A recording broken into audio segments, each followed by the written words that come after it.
Are you looking for a faster video? Well, today it's a live stream, and I know you're probably looking for a really nice and tidy, edited down video, but I have ways for you to make it faster. You can click that little gear on the YouTube settings right there on the video and adjust the playback speed, make me sound like a chipmunk, and it'll go a lot faster. You can also look and see if there's timestamps for this project in the description, and if you're on a desktop, you can hover over the time bar at the bottom of the screen and see if it's chunked up into chapters, and then that way you can go directly to the step you're looking for. And lastly, you can also tap on the screen on the right hand side of the video picture or on the left hand side to make the video jump ahead, forward or backward if you're on a mobile device. And you can adjust that amount in your settings so you can have complete control over how much it jumps. So if you are on a desktop, you can use the fast forward or the rewind, and that will make it go faster as well. You can also enable subtitles, and the little CC on the screen will enable closed captioning. That way, if I am a little bit harder to understand with that double playback speed, the subtitles might help you out. All right, well, I know that it's not a nice little edited video, but if you sew with me, we'll get there together and it'll be lots of fun. And now for the live stream. Happy sewing!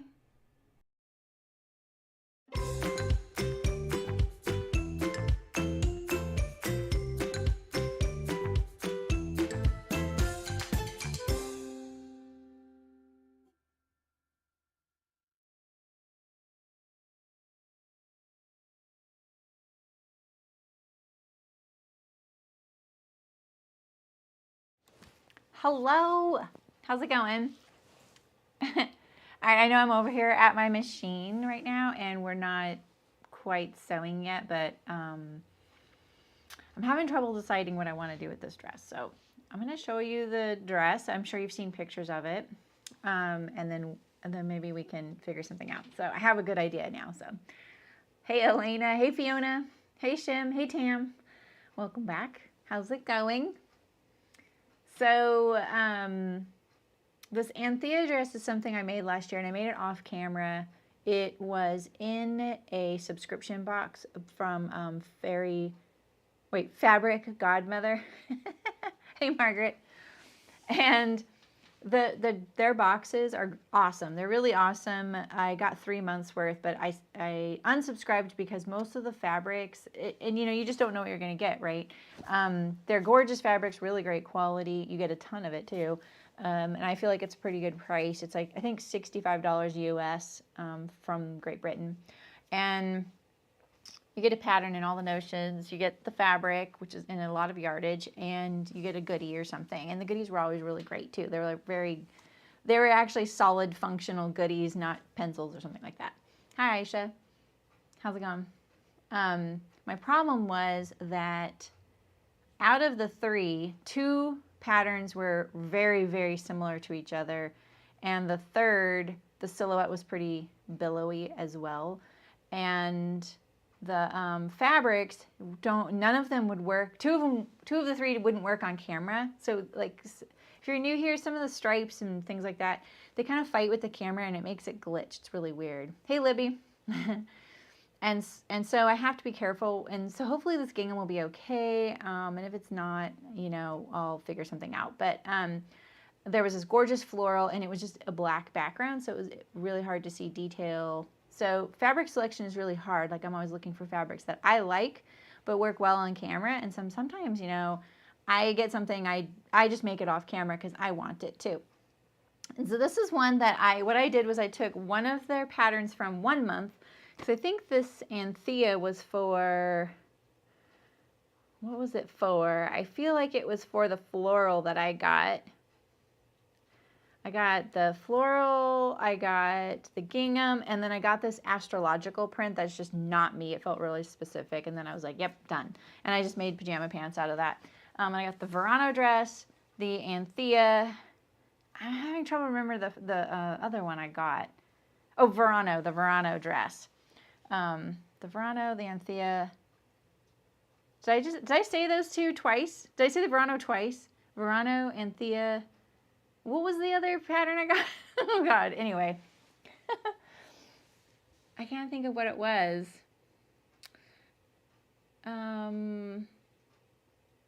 It's almost identical to this. What was it? Anyway, so I made it off camera. I took the gingham from one and the pattern from another and I put them together, right? And so I'm going to show you my, just a little video from my 2021 recap really quick. You're going to see my computer screen. If you're not used to that, it is going to kind of weird. So this is my video. I really want to cover up my face though, but seeing my encoder is kind of weird too. All right, so this is the dress right here, and so I added the, look at this thing. Yeah, so I added the belt. The collar's really tight on me, and what did I just do? What the heck? Oh my!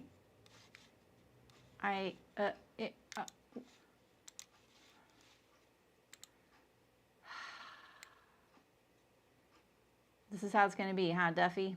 All right. I'm trying to get out of this screen. This is what I want. I'm sorry. It's right here. I'm just going to fast forward through it. Okay. This isn't even the same video, is it?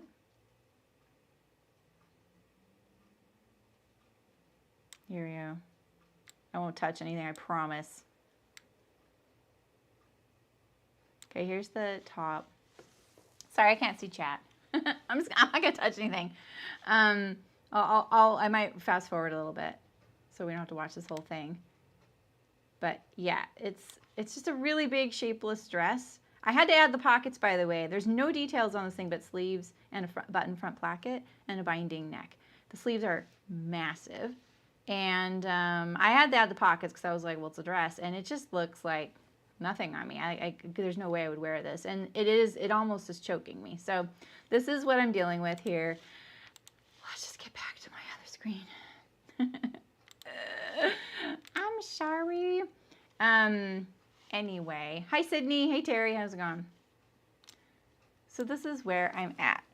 And see, this is what it looks like in the pattern. It looks so cute. You know, it's just that I think it's meant for someone with not a whole lot of curves, unless you like can make it work somehow. Like for me, that just doesn't work for me. And then I have it right here too. I've pulled the sleeves off of it.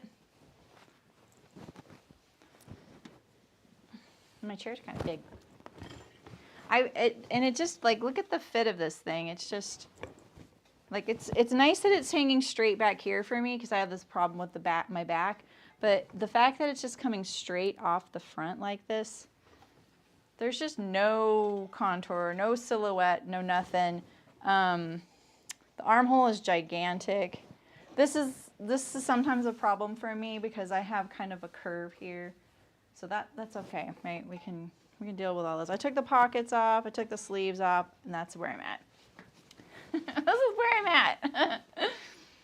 So, I was thinking about doing the Paddington top or the Remy Raglan. Let me show you those two. This is the Paddington top. Look, it's so similar, right? The Paddington actually has a button back, so I could have even put the buttons on the back and make it like it's supposed to be. And then I could lower the neck, make it a facing, and even keep some of the volume of the sleeve. I could even keep this sleeve, except take out the top gathers, make it a raglan. The sleeve's gigantic. There's room. Hey, Anna. The Paddington is an elasticized cuff, which is not drawn very well on here, actually. But it's an elasticized cuff, and this one is a fixed bound cuff. Yeah, it looks better already, right, Libby? Yeah. All right, so I'm still in this really big sleeve camp, which, you know, I don't know. So the other idea was a March top. Same idea. It's got a big sleeve. This one I have to fiddle a little bit more with the fit. If you make this top, I think this top is really cute because I got it because I wanted to embroider the yoke, which is the whole story. Because it looks kind of folkwear-ish to me, like folk clothing-ish, and I love that kind of aesthetic. If you make this though, consider sizing down a couple sizes. It'll still be very roomy, and I think it'll feel a little better. So the front neck on this top comes up. It actually comes up onto my neck. I had to decrease it about 1.5 inches, I think. So something else to look for. But I've made one of these and I like it, and it's sitting right here. Oh, and here's the Paddington. So here's my Paddington that I've made. Hi Danny, how's it going? Here's my Paddington. And so it has these elasticized, sorry, I don't have the light on over here. Elasticized cuffs. I put a little vent on the side right here. Stop looking at the camera or the screen because it's backwards. I put a little vent here to kind of make it a little bit better. And then here's my March top. This has a fixed cuff at the bottom, so it's not elasticized. It has the slit placket. I did the smooth bottom here with a seam, no gathers, and then just the full sleeve. So I like this because the sleeve fullness is actually at the bottom half of your sleeve, right? This is where your shoulder would be, and you see this whole fullness starts lower. So it's kind of nice, right? All right, so there's that. The other thing I thought about was a sagebrush top by Friday Pattern Company. Again, another poofy sleeve though, and that one is up top like this one is. I thought about the Mellow Low, which is a, not the long sleeve version, but the short sleeve version. I've made this, and it's got the button placket. And then I started kind of going, like, I thought, what about a pinafore? And then someone suggested that in the guild, and I was like, see, I like this pinafore idea. And I'd forgotten about, because I was looking through my closet at things I'd made, and I made the pinafore by a really small indie company, and I wear it on the weekends. It's great. And I just feel like it's a little too cutesy for that, right? And so then someone said, what about the Peppermint, or not Peppermint, yeah, Peppermint Magazine pinafore. It's a free pattern, really cute. And then I was like, instantly was like, Dorothy from Wizard of Oz, so I can't do that. And then I was like, what about the Reynolds? Like, the Reynolds could be great. But then I was like, oh, the Mellow Low is awesome. I have a couple of those. That one, this is my caution on this one, is that this sleeve cuff is pretty small. So if you have a really full bicep, check that first and make your armhole opening a little bit, because this fits, this is like my bicep size. I don't have tiny biceps, but I don't have overly large ones either. So, but I do have a lot of bicep from sewing, actually, because of the bag making we were doing and working on a farm. So crazy, I'm starting to blush. But anyway, this hem is really cute. And if you're looking for like something that has more fitting than, say, the Cali shirt or dress, this is a good substitute. This one doesn't have a yoke either, in the front at least. Anyway, I like this because of the button placket, right? And you know, this little, it's like it's a collar and collar stand, so you can do it with just a stand and with the collar and stand. This little rounded version, while Peter Pan collars are a little bit like, we think of children when we think of Peter Pan collars, it's actually kind of cute, and I have a white version of it. So let me show you a few of my, am I talking too fast? I'm really sorry. I'm all excited. Your Mellow's not comfortable. Yeah, right, Elena? It's a very small cuff. In fact, before I put mine on now, I kind of pull on it a little bit. And it wouldn't be hard to make it even just a 1/2 inch bigger, you know, but you have to know that going in, and I French seamed both of mine. So, hey Suzanne, how's it going? Sneaky, sneaky. All right, so then I was like, thinking that, okay, so something I really loved this year was the Azores dress, and I loved the Girl Friday. So Libby suggested, what about the Girl Friday, because I loved it so much, and I don't get to keep this. I sent it away to Hearts today, actually. No, the Mellow Low, it's the armband. It's really tight. Hey, Shambalik, how's it going? Welcome. Pretty size exclusive. Which one? The Mellow Low Is that the one you're talking about? Hi, Catherine. Yeah, I feel like the Mellow might be, but you know, they may have added a few more sizes on their website, but I don't think it went that far up. So I agree with you. Yeah, once you French seam it, you're like, do I really want to go back and fix that, you know? And you can't add that much, right? Yeah, the sleeves and the bicep on the Mellow is pretty tight, Libby. Okay, so what I loved about the Girl Friday blouse, oh, the Girl Friday is very size limited. Is that what you're talking about? It is actually. What I loved about this Girl Friday was this bottom here. It's all tucks. They're like upside down darts, kind of. And I love how smooth that is. And I also really like this Azores dress. Am I saying that right? That I made. I made mine short sleeve. So I'm going to show you a couple pictures of those. So, and then I'm going to show you what I'm thinking so far. Me and my computer. Where is it? There it is. Okay. Okay, so here is the Girl Friday. Just tune out what's going on the right-hand side of my screen. There you go. See how it's a little bit fitted? It's got some nice blousing. This is a very lightweight drapey fabric. I don't think the collars would be a good fit for this fabric because the gingham, the collars are going to get kind of lost, you know. It doesn't do it justice, all right? And then my Azores dress is, so this is also like, it has this cinching at the waist. I kind of like this. This turned out way better than I thought it would. Where's the actual pictures of the Azores? Azores. Here, I guess. Is this the pictures I did? Or these are the pictures I did? Sorry. I shouldn't have to copy before the stream.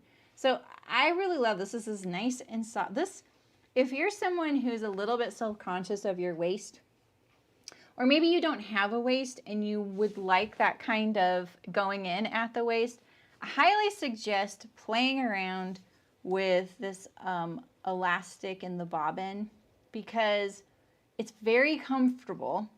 It's very soft as far as the elastic goes. It expands and contracts. It's not tight on you. It's not soft as in, the elastic can be a little scratchy, but what I mean is the elastic is just, it's very conforming, you know, but it still cinches in. And so I did the short sleeve version. So let's see if there's any other pictures. The problem with using this dress is this whole yoke here on mine, or on the Azores. It's, you know, like the button placket could be a problem. Don't you love it when I take pictures when I've been sitting in it all day? Okay, so anywho.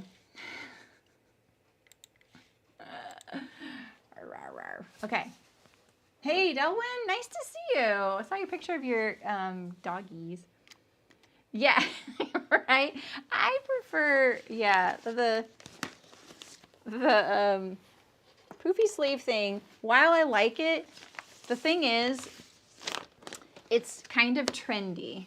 You know what I mean? So because it's kind of trendy, that means that it'll be,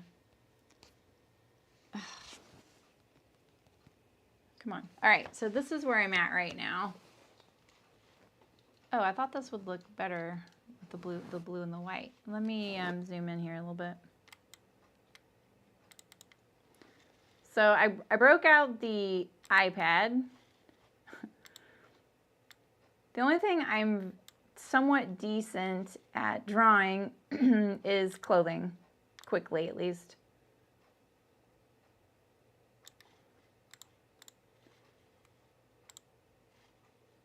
All right.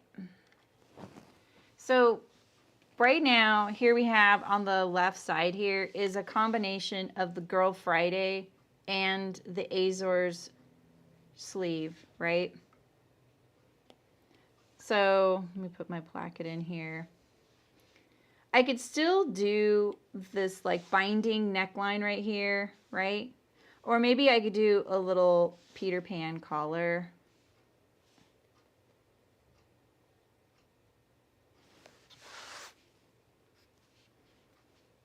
Let me see.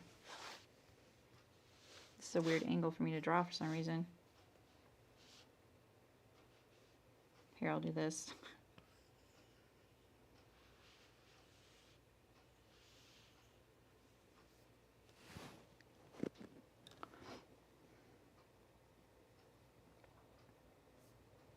Okay.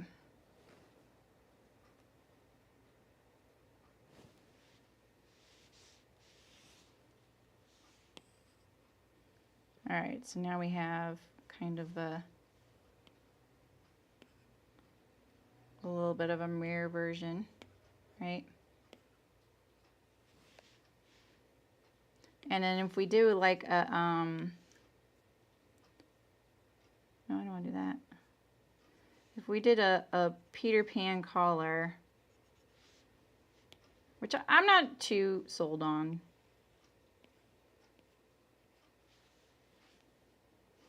You know?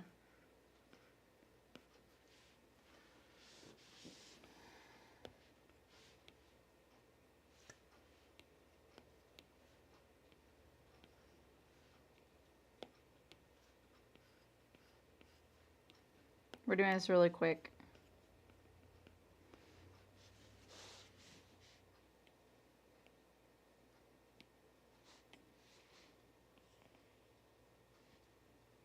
I can't draw when you're watching.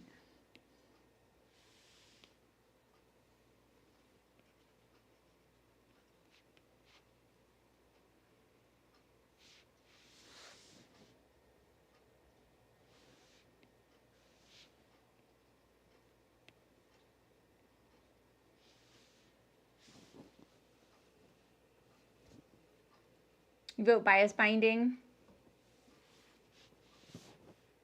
Yeah, I think you're right.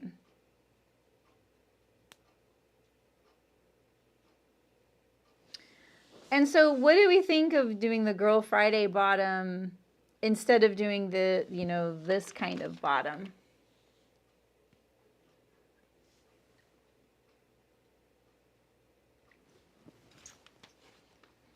Like, I like the idea of this, you know?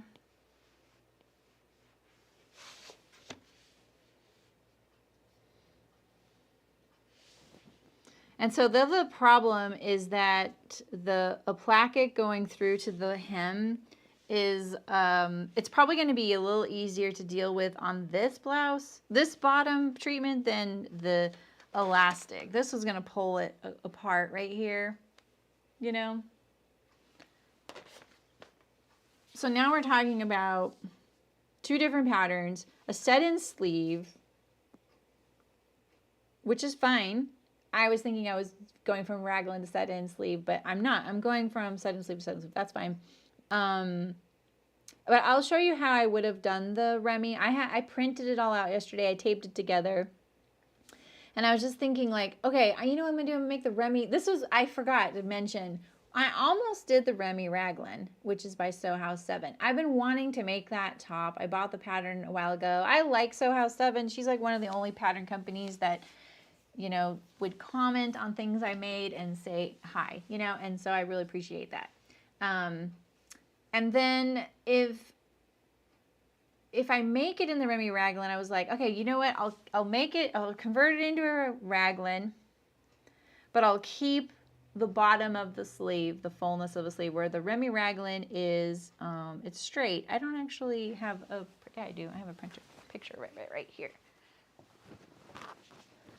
That's it, yeah.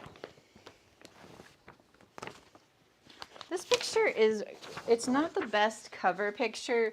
It's pretty hard to see any details in it. And now you're seeing, like, I print my, this is the cover of my pattern envelope. So I print this on the back. But it has a raglan here, and then it has a seam down the center front, and some of them have a little, like, loop with a button loop closure at the center, like a slit there. And I was going to keep it the big poofy sleeve. And then I was like, I just made the Paddington. Like, that's the Paddington, right? So why take her pattern and do that? Because it deserves better. No, I don't mind that neckline, Karen. We're thinking that in the gingham, it could get lost. You know what I mean? Because like the Girl Friday has those 3 collars. I mean, at least with the Peter Pan, between Paddington, Peppermint, and Peter Pan, you guys, I want a gold star for keeping all that straight. I think that if you can't see it, it's no loss, you know? You know, and drafting a Peter Pan collar is pretty easy too. But yeah, I like, you know, it's not hard to convince me to do the problem is this brush. And I'm going too fast. I want a thinner tip.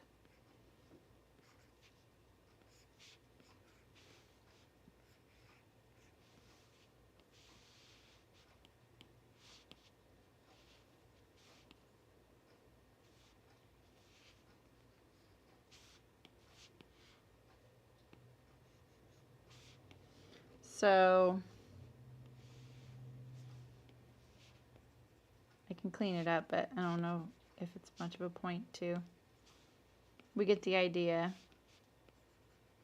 God, this would have been so nice to have when I worked in the garment industry.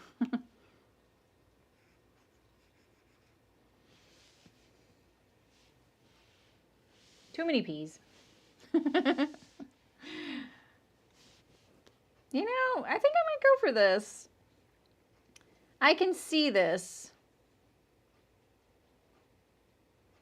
I can see this, you know. So I have these red buttons on the front. So this is the button placket. And then I would just cut this neckline off. This drawing app is amazing. It's $10. That's it. $10 and you're done. It's Procreate. It's genius. It's someone, even someone like me can use it. So yeah, I highly recommend it if you've ever thought about getting it. I bought it like years and years ago, like when it was newish, and never had to pay another thing for it again. You can get into the rabbit hole of buying brushes, though, for it. You know, like I bought the whole Lisa Bardot thing when she had her birthday sale.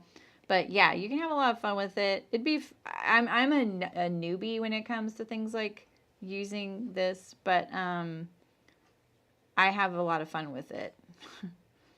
She just came out with those the texture imperfect patterns textures. These are really fun. Oh, look at this. We can make it in gingham. Oh my gosh, you can't even see. I'm so sorry. Look at that. Yeah, that's a good point, Libby. Look at this. We can even make it gingham. I feel like I just sold Procreate and an iPad pencil, and a brush set to someone in this chat. This isn't how I would normally do that, but that gives you an idea. Like that is actually a gingham brush. I have a fabric brush set, which is what's it called? It's keeping track of your brushes and knowing what they are. So like I have knitting. Look at that, knitting. Yeah, you can, exactly, Elena. That's really cool. Yeah, and you can send things right to your phone, you know. All these fabric textures. I have like herringbone. It's really fun. And then I have this gingham as well. It's very similar. If you pick it up though and you start again, see, it's off. So you have to not pick up your pen. And this isn't how I would ever make this gingham. I would go about this a little differently. There's a few steps, but yeah, you can at least envision it. And I had to have a video where I was playing around with trying out fabrics and the designs, and I still do that. The fabric brush is I'll have to look, Libby. I either got it from True Grit or what's that other brush company that sells brushes from all different kinds of people? Even Lisa Bardot's are in there. But the gingham in her pattern is in her pattern one too, in Perfect Patterns. This isn't all fabric patterns though. Like, look at how cute this one is. Now we'll just talk about Procreate. It's like little scribbles. Ugh, so cute. Yeah, I'll figure it out who did that one. But I find it handy, the fabric brushes. I mean, yeah, the fabric brushes. There's also stitches, by the way.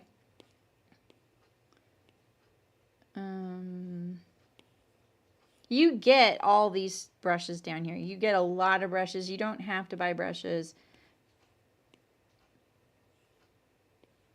It's right in front of me. I know. It's probably right at the top, actually, because I use it a lot. There, it's right there. It's at the top. Look, I have stitches. They actually look like stitches. Like there's texture in the yarns. Of course, I fell for that.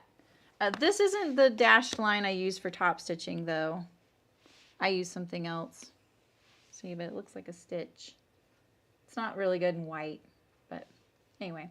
I think this is the design I'm going to do. I like this. I can see this in gingham. I feel like for some reason gingham needs a little bit of structure and a little bit of frivolousness at the same time. So I feel like when you see gingham sewn into things, it's either been, you know, there's a lot of seams in it, giving it a lot of structure, fitting the person, but then there's usually like a ruffle or something in there too. Oh yeah, the stamp brushes are really fun. I accidentally bought a bird brush set, and it's really funny. I put it away at the bottom. So there's literally like, here's a wing. Let's make it really big. Here's a wing. And then there's bird bodies. There's a bird body. I don't know why I got this. I don't use it at all. Here's a tail. Oops. And then you can, you know, erase this. His tail's coming out of his head though. But, you know, if you draw a tail, you can, you know, pick it up and move it, right?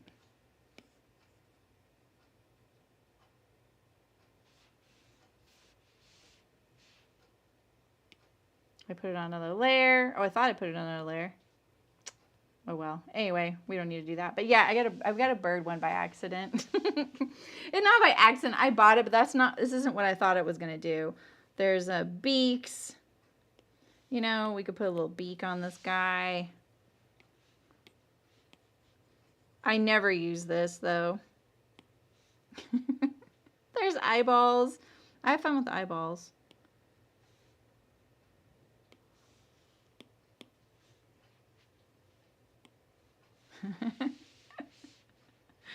Anyway, makes you feel like there's a lot of stamp brush sets out there. I like textures, so I have a lot of textures. I'm not an artist, so I go for things like that. All right, let's go to the pattern table. I need to move my camera around, so let's put it on the camera change screen real quick so I can wrench my camera up here. The mid-century brush sets are so awesome. Oh my gosh, I just went to Twitch. There we go. My finger touched the screen. All right, let's put this back on the pattern table and see where I'm at.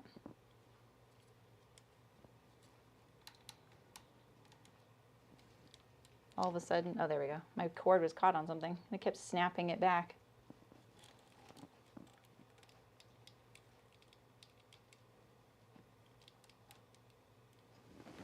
Oaky dokie. So we need the Azores pattern and the Girl Friday, we're gonna do some chemistry.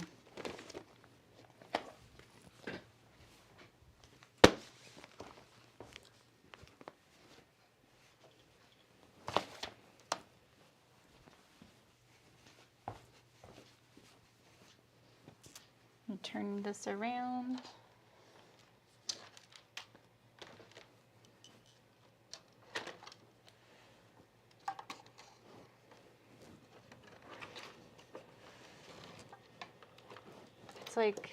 It's like there's something not right with the force with my computer monitor lately.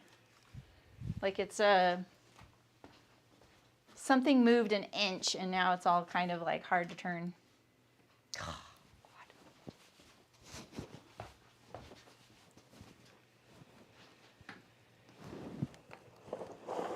It's not easy, you guys.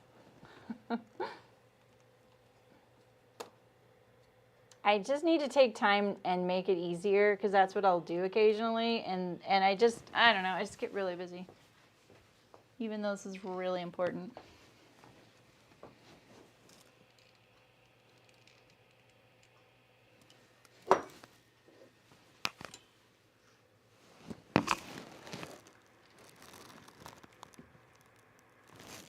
Sorry, I just whacked the microphone.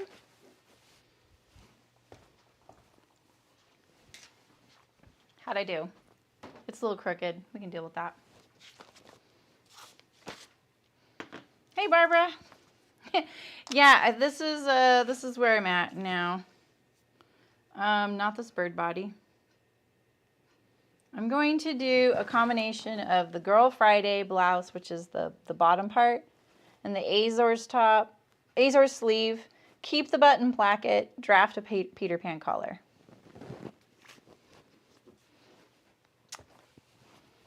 And then hope all of my pattern pieces fit on the fabric I have. All right. All right, so we got our Girl Friday. So I don't think Shambolic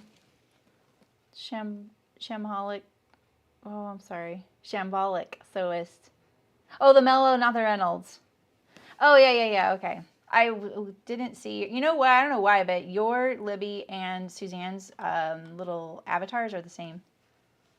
My image looks blown out in highlights. What? What does that mean?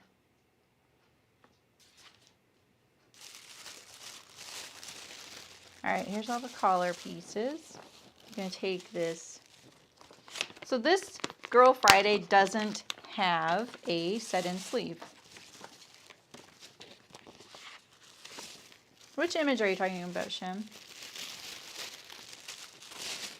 All right, so we're going to use the bottom of this.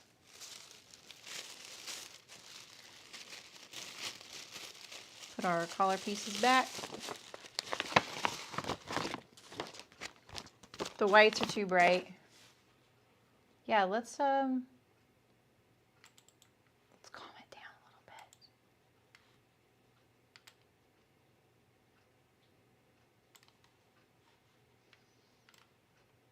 I don't know if that's really going to help a whole lot.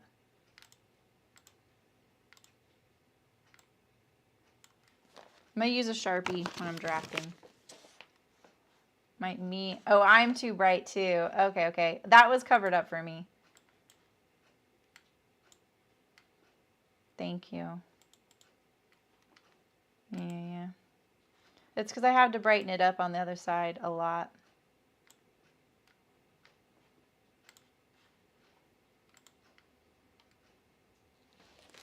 My contrast on let me get some pattern pieces on the table and then we'll adjust the lighting. I know it doesn't look good right now, but let me get a few pattern pieces so I have something to go by on the table.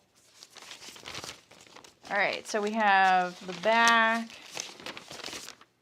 Ooh, do I really need all these pieces? I kind of do.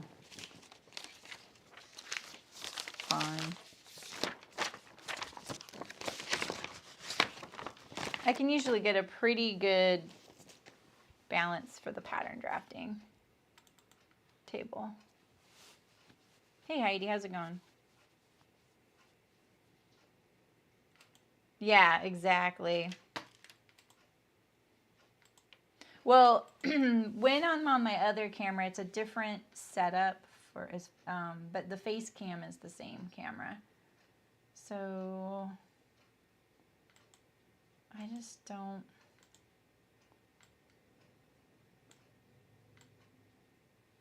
Contrast is. I got the sharpness up.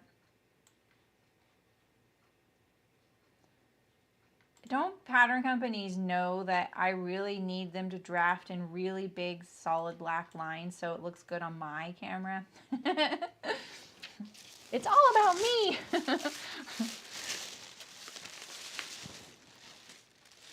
All right, so the first thing I'm going to do, I think I'm going to trace off this Girl Friday blouse. And I'm going to do it in Sharpie so you'll be able to see it, okay?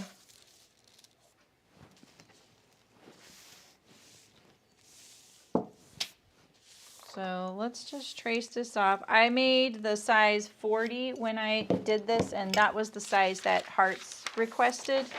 They're usually pretty nice in requesting a size that works for me, just so I can photograph it. Occasionally they'll ask for a size that's not my size. So I've gotten to try this on, which is really nice. All right, so we're just gonna trace this off. I'm using a needle point tracing wheel, so it perforates the pattern,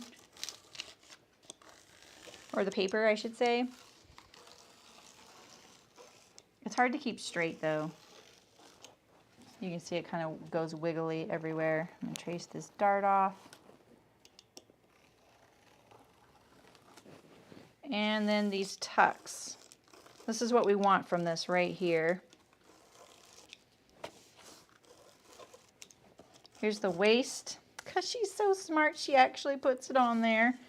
And then this pattern had a side zipper, but we're not going to need that, obviously. And if you make this blouse, I didn't need the zipper to get it on and off, which is kind of interesting. All right, so we're just going to leave this here, and we don't really need this. Here's our grain line. Are you going to put the button placket? I am going to leave the button placket on. I think I should. I think it looks kind of balanced, you know?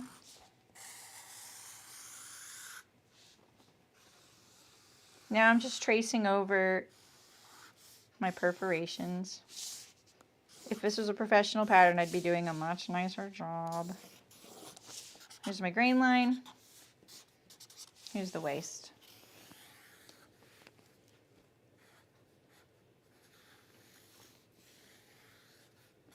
There's a lot of drafting. I doubt I'm going to get to sewing today.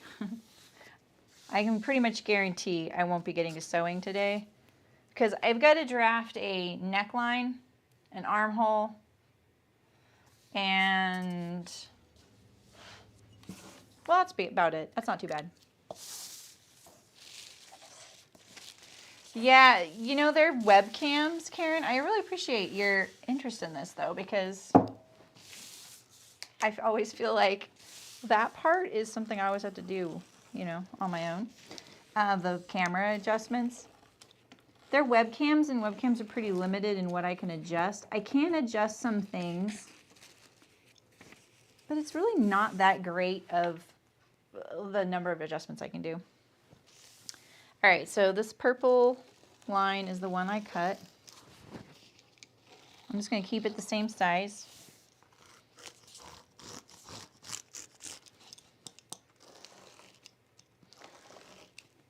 So if you've been interested at all in like sleeve stuff, I'm your gal.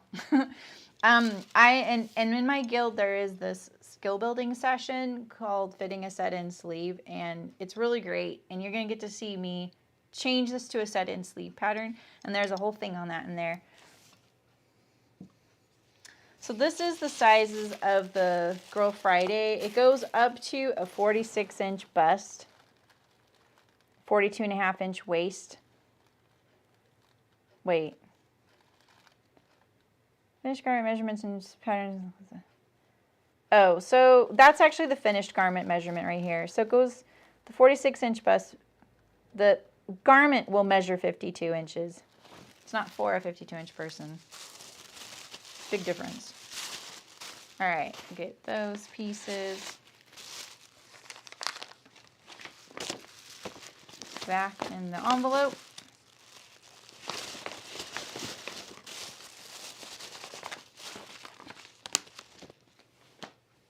All right, so now we've got these pieces here. I'm going to set my sleeve aside, and we're going to take the yoke of the Azores,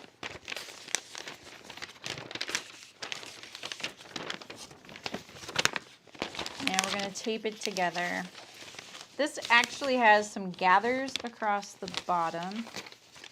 This is 1/2-inch seam allowances. So what we're going to do is use the removable tape.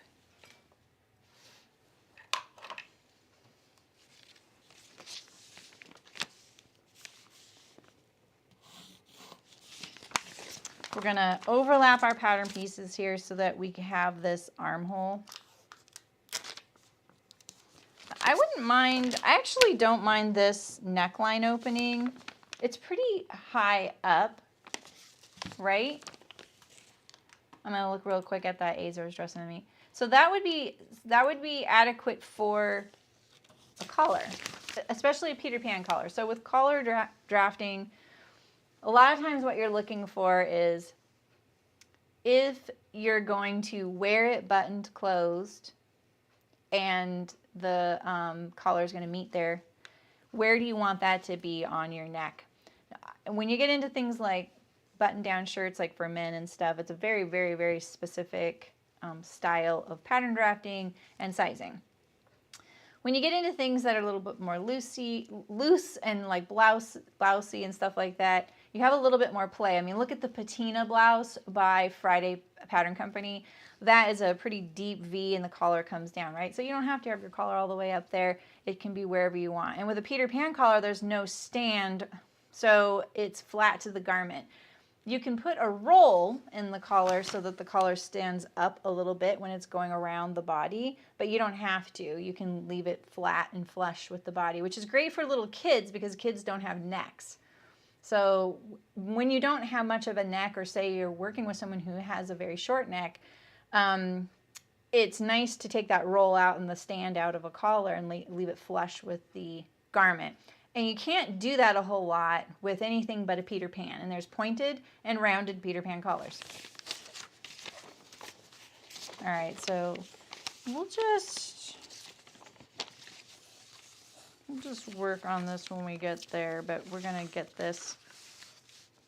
We'll use this to do our neckline, but this for our armhole. So we'll just use this for our armhole right now. And you can see the back has a lot of gathers, so it's really wide there. So I draw an inch parallel line and then overlap it right there on the seam line, this seam line. So now I have my armhole. Because I'm going to use the sleeve from this top, I might as well use the armhole, right? All right, so then let's draw this piece here.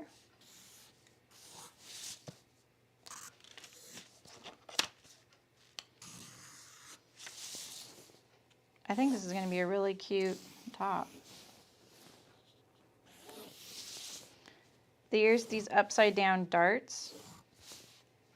Never in my life seen this on a pattern before. I saw it on the Girl Friday dress.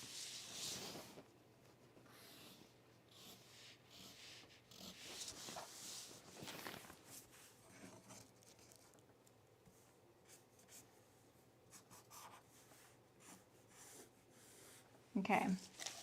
And then, oh geez. Okay.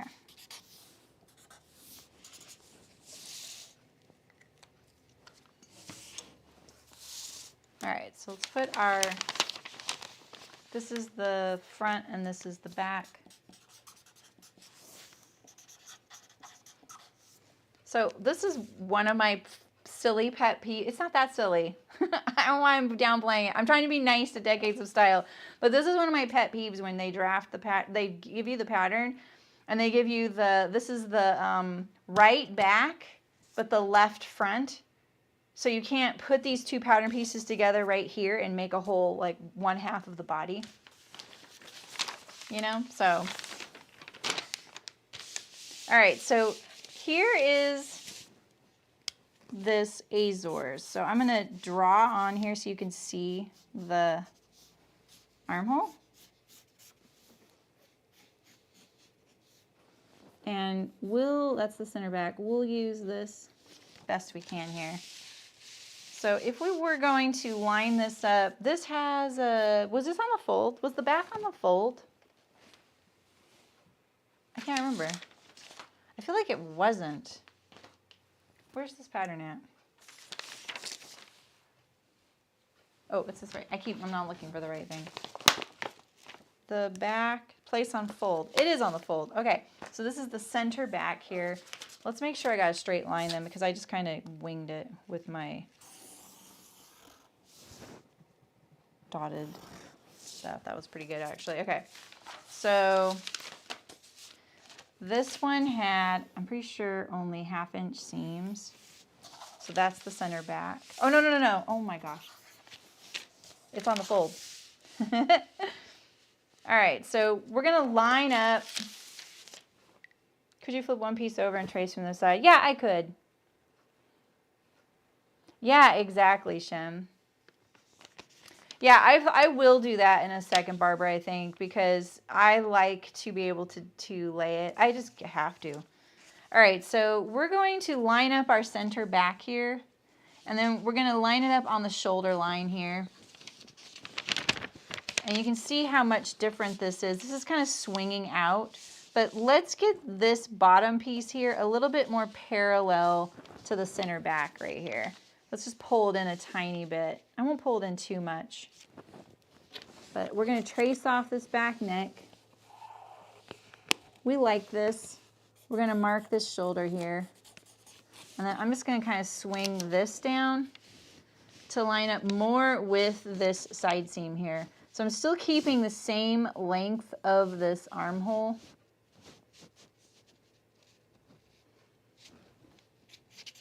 I don't really like pattern drafting with a Sharpie either.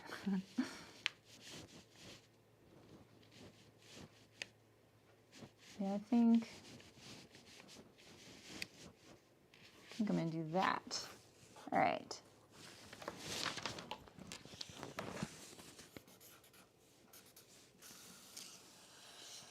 This little edge I drew on here for you, I'm actually not right there because that's just what I wanted you to be able to see what I was doing. All right, so now I have a back armhole here, right?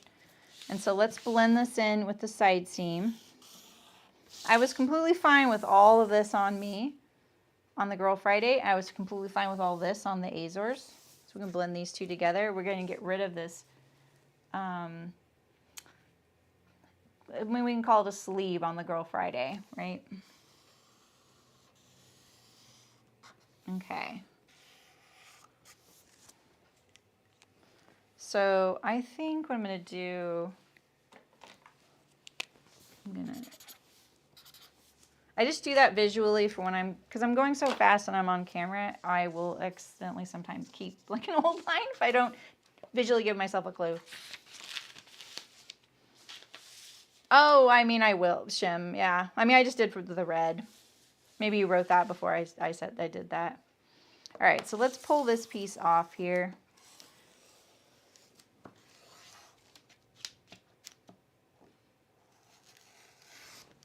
There we go.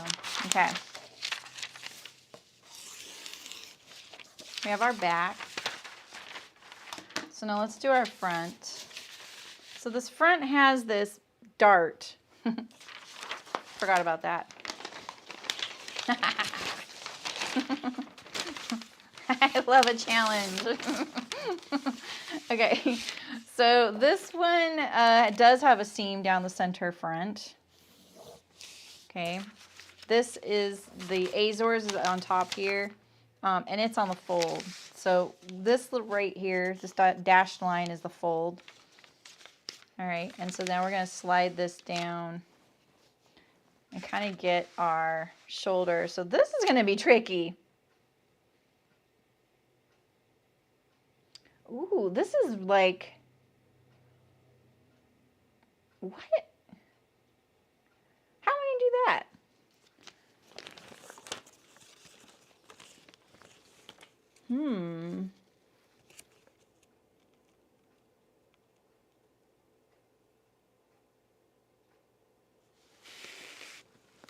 Let's see here. I think I can do that. That's what I'm going to do. Because I'm trying to get this right here, which isn't on the fold, by the way. There is a seam allowance. You can see there's a dot right there. That's what I want really on my center. See, like this. Oh, that is a little unsettling, but we got this, right? Okay, so let's zoom it in so we can look at this.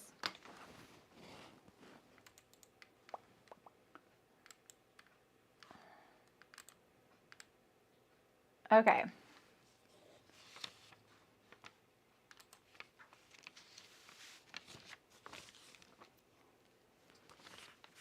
Yeah, you could do that, shim, but I'm using my shoulder as my 0, 0. We're going to also use the back to make sure that we're keeping it the same from the bottom up to that armhole point, and that is kind of similar to what you're saying. All right, so I'm going to look at this piece here, this yoke, right? This yoke has no gathers in it. It is fixed. It is the finished amount. V-neck and no collar. The tuck darts are roughly equivalent to the gathers. Yeah, exactly. You really don't like this collar idea, do you, Libby? Libby's like, no Peter Pan. This has a 1/2 inch seam allowance, so we can push this yoke to that cut edge right there, all right? This isn't nearly as bad as I thought this was. All right, so here we are. We're lining up our center front of this yoke to that cut edge on the Girl Friday, right? Lining up our shoulder. And what we have to do here is account for this dart, okay? So you see how this dart is going right through my shoulder? I know you, Libby. You're so polite, but you're still blunt, which I love. Okay, so we're going to trace off this part right here. This is the front neck, okay? And we also need to consider the button placket, which I'm going to do later. Just don't let me forget about that, because there already is a sewn button placket on the Anthea. Yeah, V-necks are really great. I do like V-necks on me. I think when you're busty, V-necks are just such a great way to break up all that space there. But I like being able to have it unbuttoned a little bit. You know? Maybe I could scoop it. What if we scooped the neck a little bit? All right, we can still do that.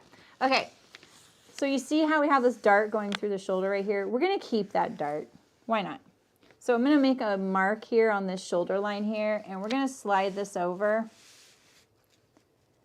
and pick it right back up on the other leg of the dart, all right? And we're going to keep this up here, and now we're going to start tracing. Now, I don't recommend using Sharpie to do all your pattern drafting, just so you know. All right, now we're going to swing this over and kind of get this lining up more with the side seam here, like that.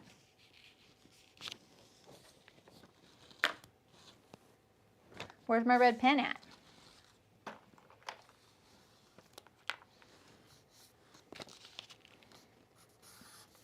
This is the problem with Sharpies too, is that they pick up the ink of the other Sharpies. Your red doesn't stay red for very long. Yeah, scoop with a collar. All right. Oh, oh yeah, I did. Okay, I was like, wait, I didn't trace off this front. Here it is right here. Sorry about this line right here. Just ignore it. This is our old V. All right, we're getting there. All right, so let's blend this in. And now let's compare our back to our front. That's pretty darn close. I also don't do pattern drafting with a rotary knife usually, but you know, it's a one and done garment, so we're gonna use this. We're gonna trace that off like that, and we're gonna go like that across the armhole right there and across the hem right here. Those are our non-negotiable cut lines. Okay. All right, and let's blend this in here like that. Coming together now. All right.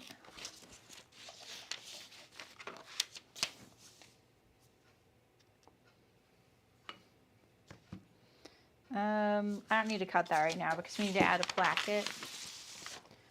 Let's cut. I'm going to cut along the actual perforations. So this is the Azores scoop right now. All right. How am I doing? So many changes. All right, so now we have this front, we have our back, and let's finish cutting this. So we have a good, you can see everything really well. So let's decide on the collar. Just make sure that I didn't get a non-right angle here. Okay. All right, so we have our back, we have our front, and the way you're going to draft a placket is, if this is the center right here, a typical placket would be like 1/2 inch past, and then that means that the placket is 1/2 inch on either side of the center front because they line up, right? Oh, awesome, Anna. This is definitely, I mean, I'm going really fast because I feel like it's not that interesting, honestly. Sorry. I don't want you guys to be like, ugh.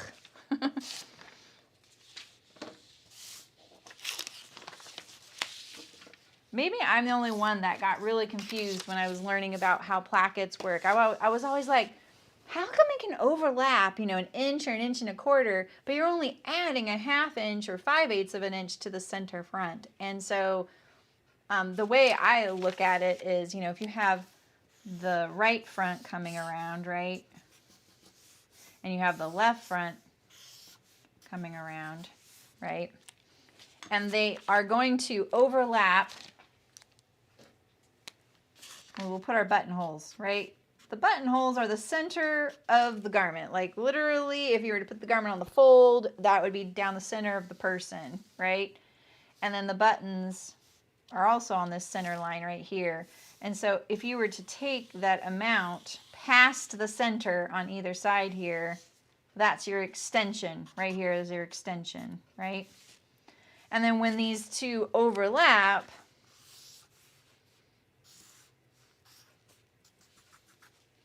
it's right here.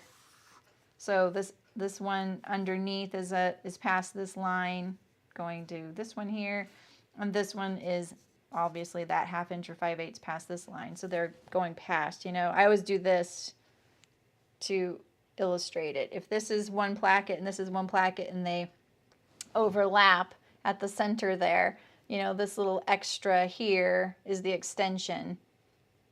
Right? And so when they're unbuttoned, they're sitting there like that, but then when they're buttoned, it's like that.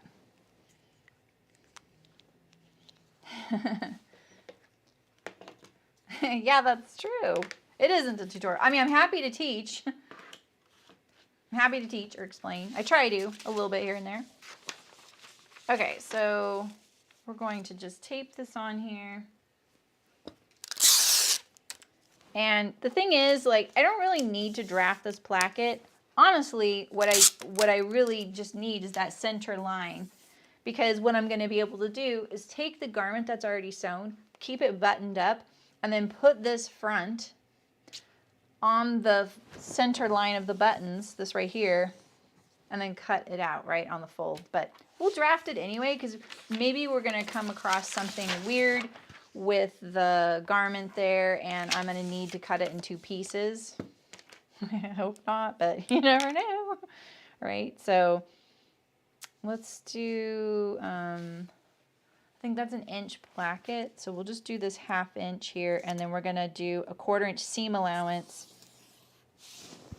as if there is a placket being sewn on.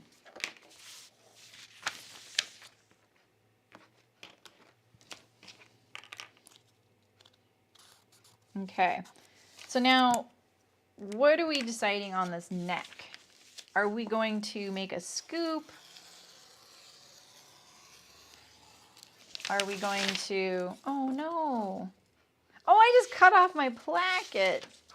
I didn't even need that. Okay, I didn't need this extra paper. Oh, that just made me so nervous. I had enough. All I needed was that 1/4 inch there. Cool. So this is how it's looking right now. We know that matches, but it doesn't look like it, does it?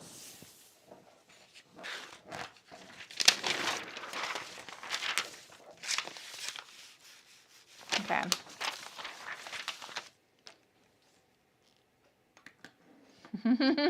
What'd you miss, Shem?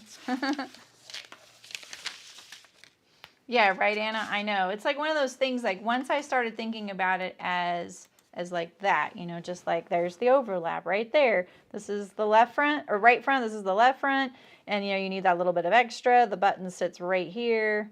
The buttonhole sits right here, or whatever, you know. That's made it a lot easier.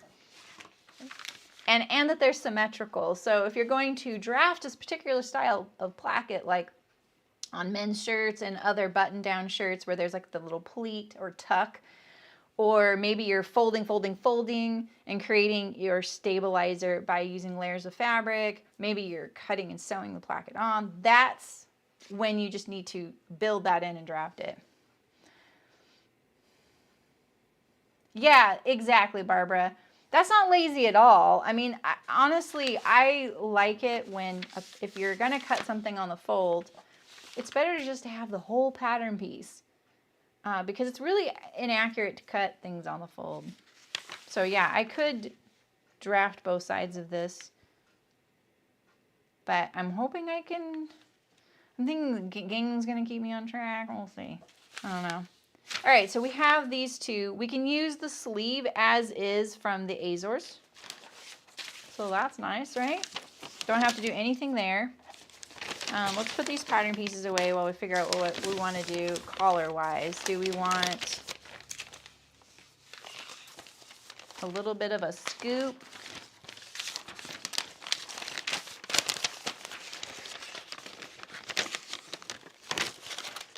Take off this. I just keep my removable tape right there. Here's my sleeve. We'll just use that.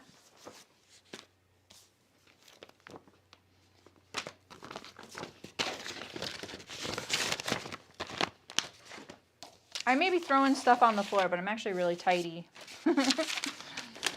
So this is my Azores, and then I made a short sleeve, and I gave it a little bit of a wing here for the just the way that sleeve looks, how it has that little bit of a flare. I didn't want it to come to a point when you're going to be gathering it up right here.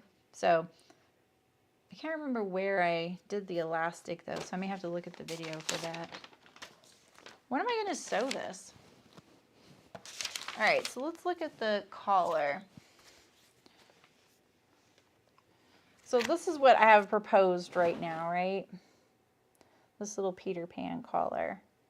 And this is what our top is looking like right now.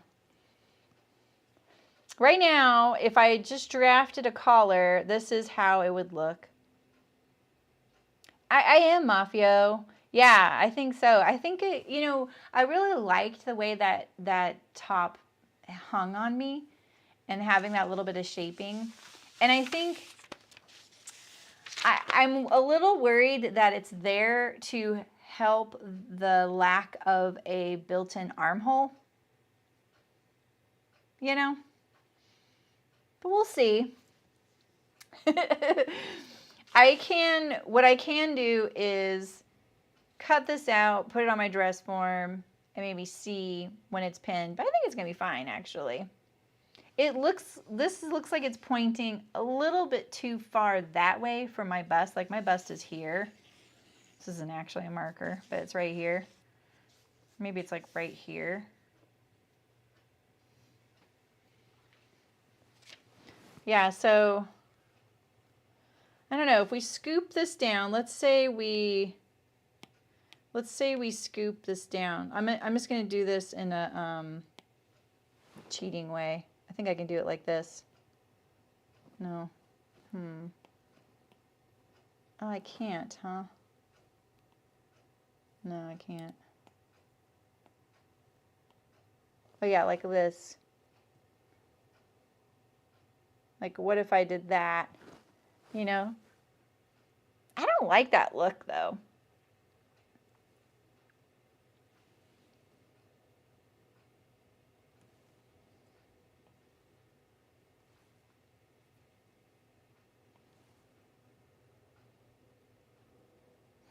What do you guys think?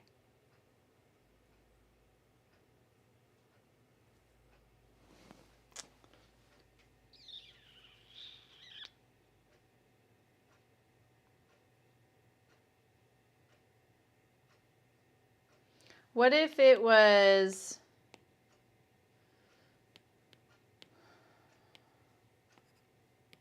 Let's try Libby's idea.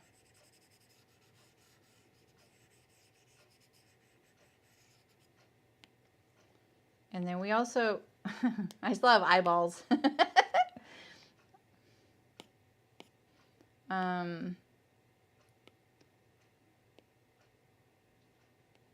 Where's my... Oh, there it is. Okay.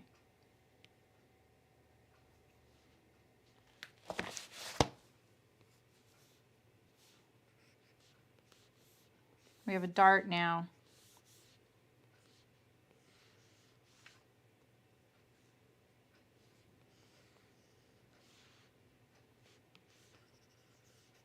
Let's not look at the dart though. It's distracting. And we did binding, neck. I'm drawing so fast. That's the one thing is that you need control with the app. I have a matte screen, so it feels like paper. It's called paper-like. So like a little binding neckline, a little like sweetheart neckline, right? All right, and then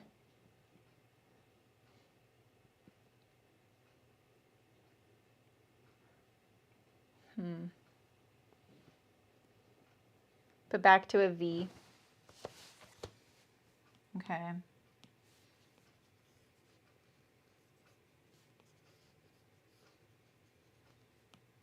Are you just wanting me to bind a V? Are you just trying to make it hard for me to sew?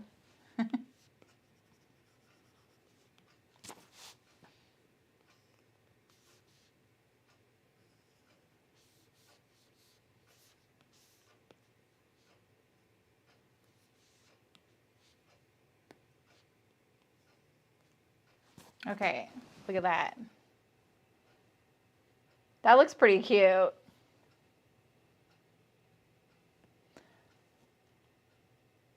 What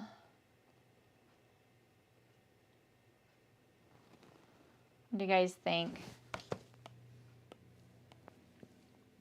This is like the neckline of the Aster.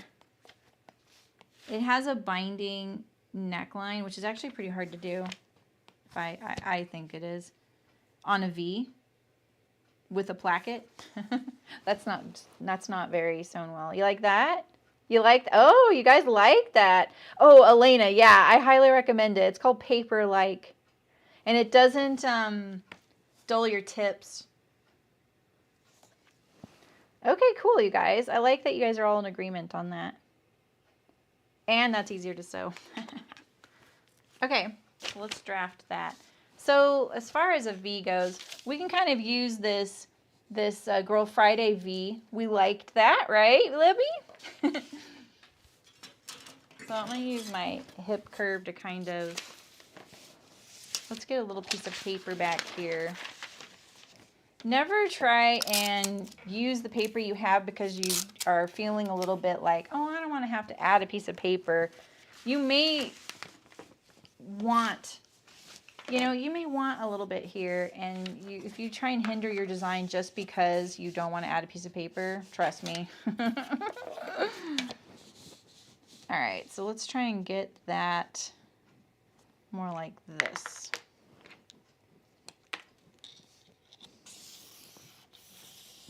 Like that. I didn't even need tape paper after all my little speech. Yeah, it gives you more control. That's exactly it, Libby. I really like it for that reason too. And it's something about it makes it satisfying to use. Like I crave using it because of the feeling that it has. So yeah, so the aster is like that, Shem, and I agree with you. It is a really odd choice for it. Well, which one do you have, Danny? Because I've heard some of them do.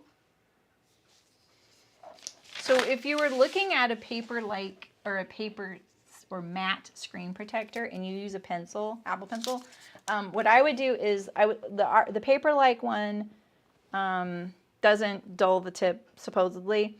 I would also look at whatever Lisa Bardot uses, and I haven't looked at it, but she just said she put her favorite things she uses. She designs brushes for Procreate, by the way. She's super fun. One of you guys turned me on to her. I think it was Mullen who did. Whatever she uses, I would trust as well. And she doesn't use the paper-like brand. She uses a different one, but she does use a matte screen protector. She's the reason my pencil has a skin on it. And look, it's green gingham. So I used that gingham brush, and I just used the template, and then I made myself a skin. Hers always looks like a pencil. It's cute.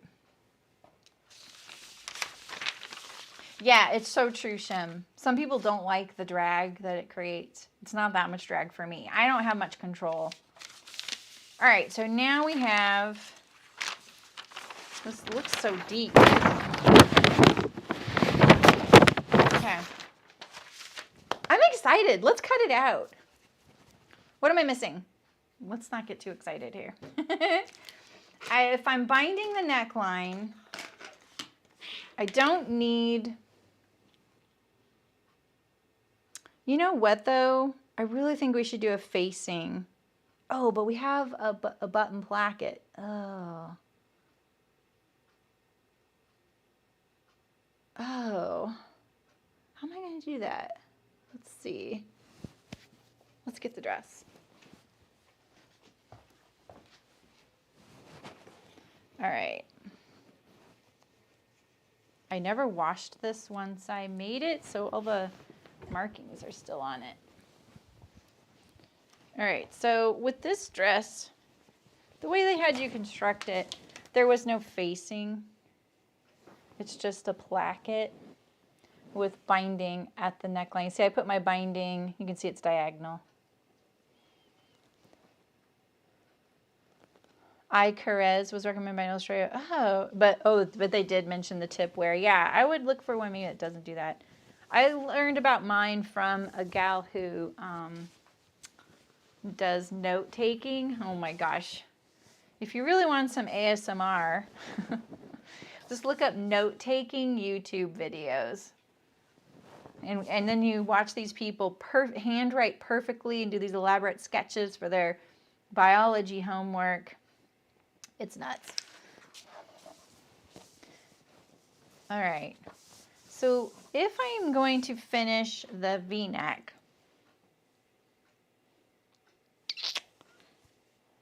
well, That is hard. That's actually a hard one for me to figure out. Because the button placket's already sewn.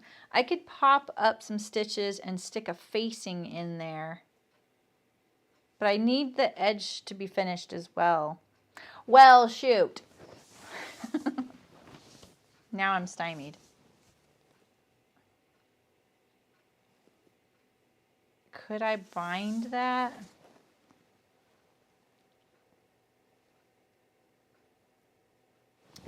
Could I finish it so that maybe I could tuck it into the placket right there?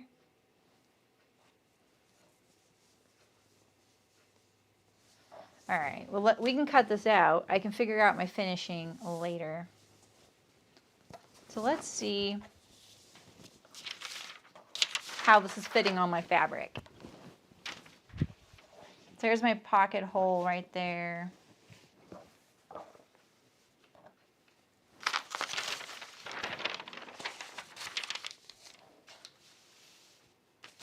Yeah, no problem. I'm just going to put it towards the bottom here.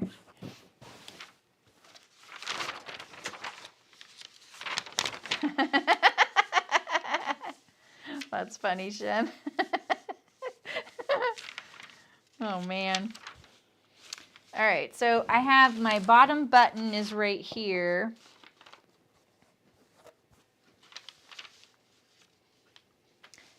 You know, I may have to sew my placket shut at the bottom. We'll see. But I think that if this has like a 3/4 inch hem, we'll put this button placket about right there. I'm hoping that that's a good spot. I'm going to line up this edge here to the edge of my placket.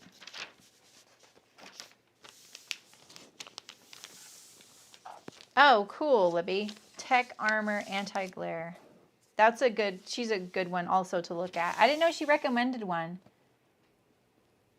Yeah, that's what I'm wondering too, Barbara. I think I could unpick a little bit of the placket. It depends on where it ends up here. But that would give me space right there. You know, like I want that first button to be about right there. We're also hoping that my button spacing works for this blouse. So if this is my, I'm going to say this has a 1/4 inch seam. If this is the center right here, we want that first button to be about right there.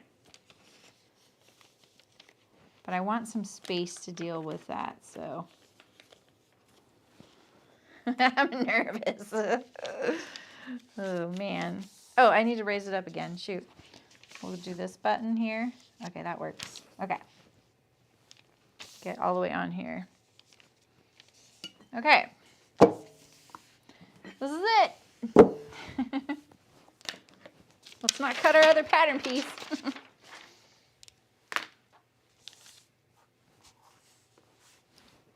So our final answer. I'm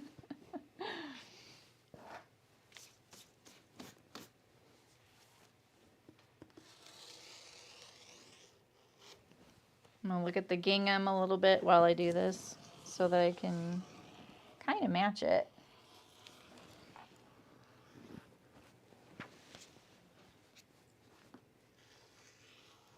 This is awkward.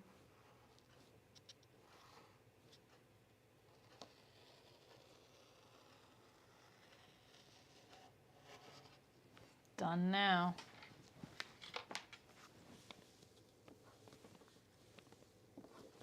Okay. Let's mark all this hoo-ha on here. Yeah, that's what I'm thinking too, Libby.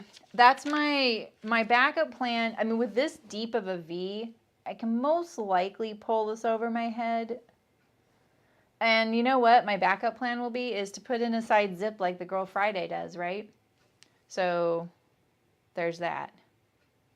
Because I think if I sew the placket shut where it can't open, then it'll be a lot like the Girl Friday. And I could put that over my head, but that fabric was a lot lighter weight.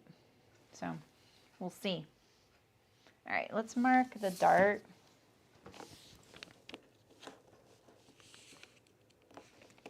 each leg, and then I'm going to mark the bottom here.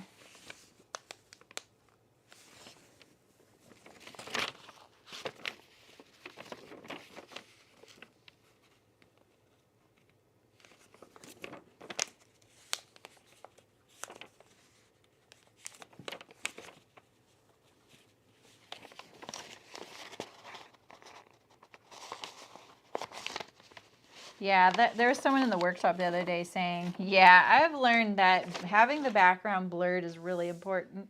You know, I'm paraphrasing, but yeah, she said, I haven't had any of those mishaps, but I don't really want to have any of those mishaps. So I'm like, yeah, that sounds actually like a good idea.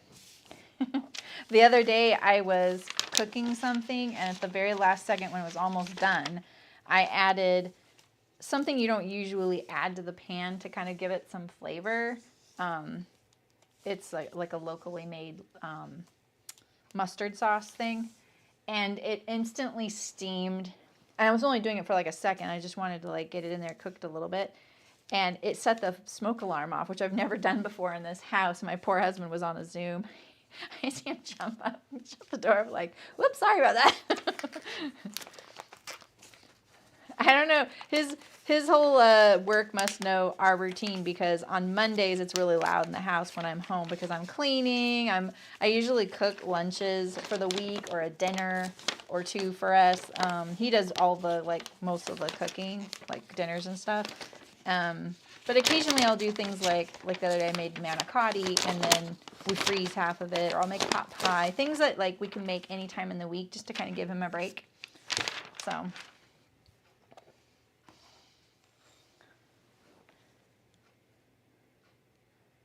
Put the buttonhole in the same place on the other side. Yes, exactly.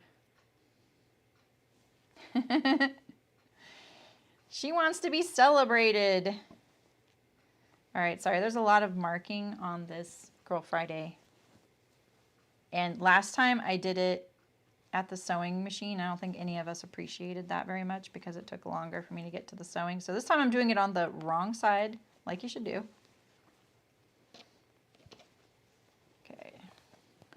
And then I think it's interesting, you don't go through the hem on this, but I'm just going to notch these like this. Like that. All right, and we have our other one to cut.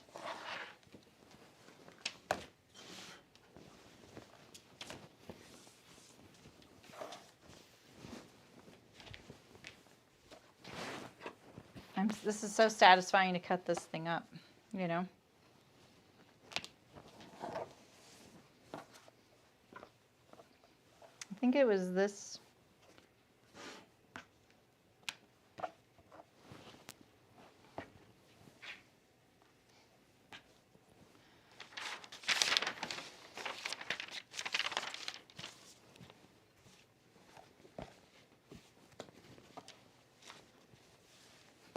I'm going to just cut this off.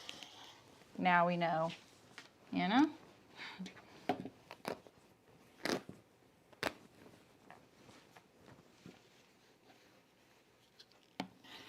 Okay, there we go. It's a little less to deal with.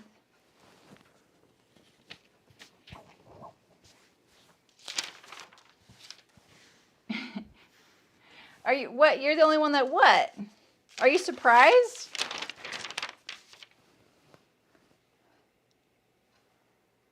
It's a background photo of your actual background. I love that, Elena. You're so smart.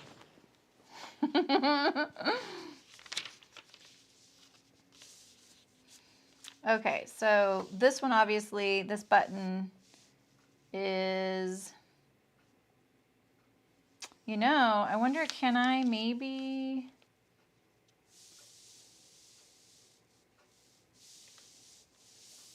I can't get this any lower. You know what I mean? Like, I kind of want, because I don't want this extra button right here. The pitfalls of doing this, right?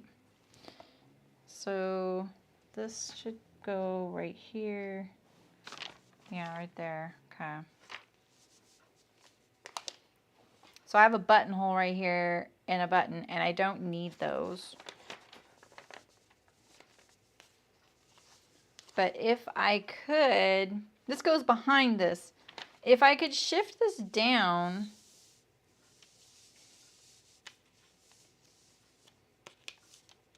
but it didn't work being that much lower, you know? Let's say I did this. If I was here, oh, that's interesting. The gingham doesn't match then. Well, that's annoying. I can move the buttons though. I can move the buttons.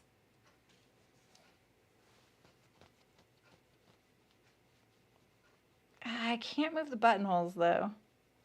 Oh, this is harder than I thought.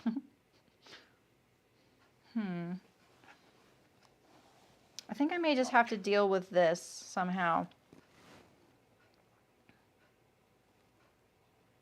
Oh, it'll be in my hem. Ooh, I just got lucky. Oh, thank you, Libby. Yeah, exactly. Gosh, you're so smart too. What would I do without you guys? All right.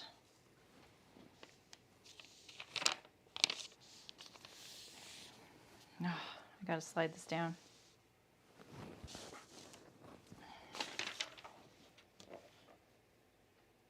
When you guys are so smart, I don't know why you stay around me. Who needs me? Okay.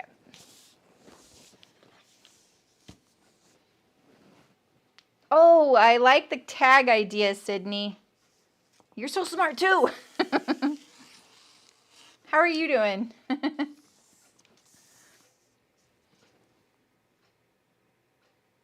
Yeah, the tag.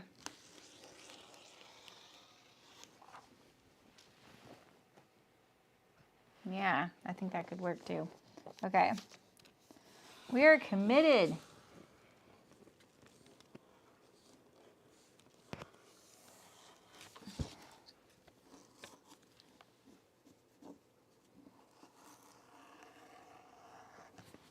All right.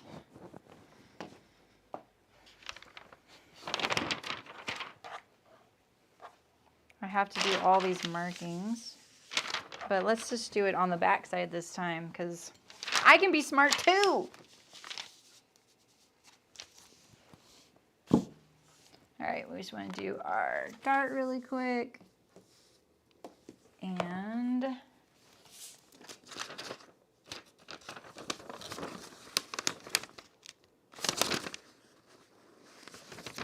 ooh, is it a work trip? That sounds fun. That's where I used to mountain bike, was Palm Springs. It's flipping hot there, man. But gosh, yeah. I used to terrorize the suburban neighborhood of Palm Springs on my mountain bike. Because there was the Agua Caliente Indian Reservation nearby. You could go mountain biking there. It was fun. I just went by myself. I was staying like there occasion, like lots of weekends for works. Yeah, it's a whole other story. But oh yeah. I'm using patterns that I printed but never cut. So this is the Colette Sorbetto. I finally just decided, like, okay, I don't think I'm gonna make any of these. So all that fat paper, and I just started using it. So, all right, so here's our fronts. Fold those up nicely. Incidentally, this is the belt I made to go with that, and I used knit fabric because it was the only red I had, and it turned out so good. I was really surprised it worked. I really thought it was going to be kind of funky. Right here's where I closed it, so there's a little bump and there's a seam there. But other than that, like I think I used that tricot to stabilize it, which really helps. It just made it a lot easier. Oh shoot, I forgot to check my... Oh, well here's the bottom hem here, and there's... Okay, so I can see what gingham I'm on. Was it Nancy? Hi, Nancy.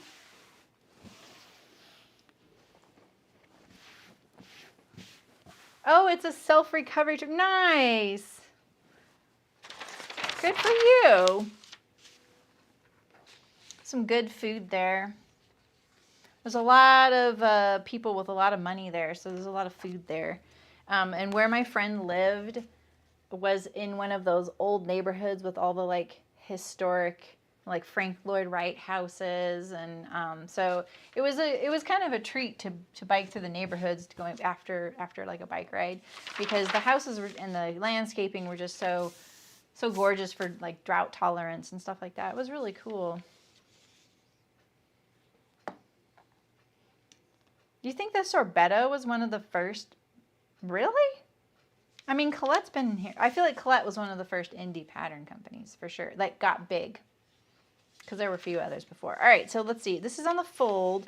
And I'm not that reckless. I do want to try and match my gingham here. Right? So let's just lay this on here. And let's see here. Let's put this piece on the fold. I'm hoping I can get my back on the fold, on the back on here. Cutting out stripes though on the fold is a little tricky. This is busy enough. I'm not going to agonize over it a whole lot, but yeah, I'm going to try. So if it's this right here, let me put that back.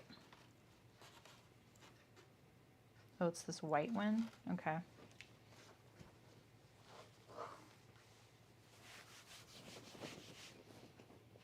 No, we can get a little more. Okay. It's this black one here. This black line.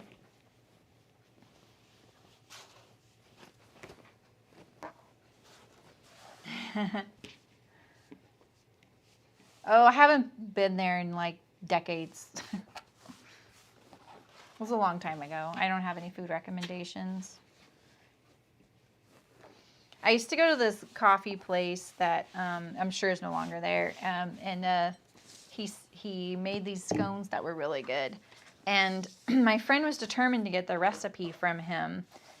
And the guy was like, sure, I'll give you the recipe. And he gave him the recipe, and I tried it out, and I was like, this is definitely not the recipe. And we learned that he was probably using like a mix he bought. He didn't want to admit it.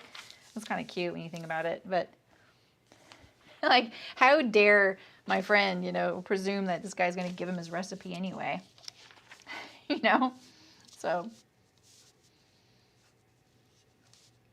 All right, so I'm just going to lay this here for a second and see how it's going on the other side. It's probably not going on the other side, so this is what we're going to do. I'm going to cut one side, and then we'll flip it. Like this. And then what I usually do when I'm trying to match stripes, I'm not being as precise. I'm not being that precise, but I am going to do a little bit of it. Like when I do things like matching plaids on someone else's shirt, I'm going to take that a little more seriously. On a gingham that's pretty busy, I'm not going to worry about it too much. So I'm going to, I print it along the fold. And it's nice that I have a little bit of paper here so that I can fold the paper there. I'm just going to go straight right there. Just make sure you don't accidentally cut down this line right here. I'm going to mark my center. Ugh, that doesn't feel very accurate, does it? Let's mark my darts here real quick.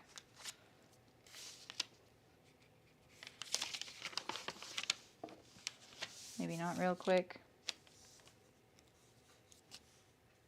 This is when I just want to use my screw punch and cheat, which punches a hole in the fabric. Oh, folkwear, absolutely iconic. Yeah, and I remember Sewing Workshop, which I hear is still around, actually.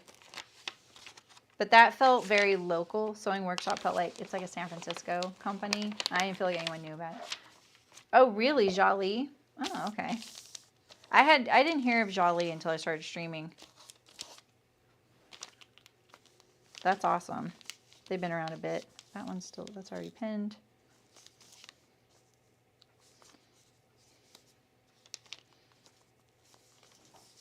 I learned a lot sewing folkwear patterns. I think when you are learning to sew and like the world is this big, shiny, exciting prospect of all the things you can make, and you're like, wow, I could make that too. Like when you start really realizing the scope of what's possible in the sewing world, and pretty much a human makes everything, right? So it's all possible. Folkwear is a really great place to have a lot of fun because their patterns, especially their folk patterns, are constructed in a way that pays attention to the way the garment was originally sewn in the country it's from, or from the year. Like I did a lot of peasant blouses and the cheesemaker's smock, poet's blouse. I did a lot of those because I really liked the tucks and all that. And you learn about how they did an armhole when they didn't have scissors. So there would be forgot my number one tip. So when I usually do this, I usually pin next to the fold line, and then when I pin on the fold line, oh no, I pin on the other side, like I pin on this side of the fold line. This is my tip. Pin on this side of the fold line. That way when you fold on the paper, it won't just pull it up. Yeah, that's right, exactly. They did a lot for an athletic sport that was being very underserved. I was gonna say quick sew too. Green pepper, that's another iconic one. If you got into any kind of outdoor sewing, green pepper is gonna come up. And thank goodness for them. They're still around. I don't know if they're still around, but their patterns are still being sold. I've never heard of LaFred. Okay, so let's try and get this on the same plaid over here.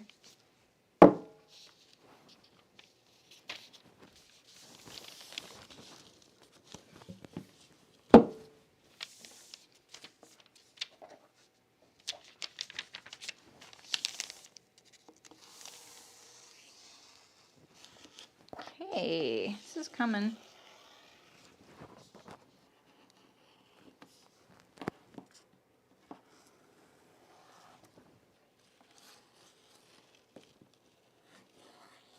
All right. Rip quick sew, yeah. I think in like my memory, they were the first pattern company to regularly make patterns for knits. And knits were kind of a new fabric. Like I know of knit, you know, like knit came around a long time ago. But it wasn't accessible to buy in a fabric store. Like that was it was like a unicorn. You know, like when you're at the fabric store and you see knit, you'd be like, oh my gosh, knit.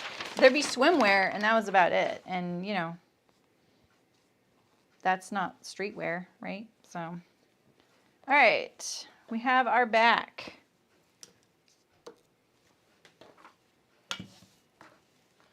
Somewhere along the line, and I'm not surprised. I have a little nick in my blade. Okay. Let's not do it that way. Let's go like this. I have a lot of pins in this.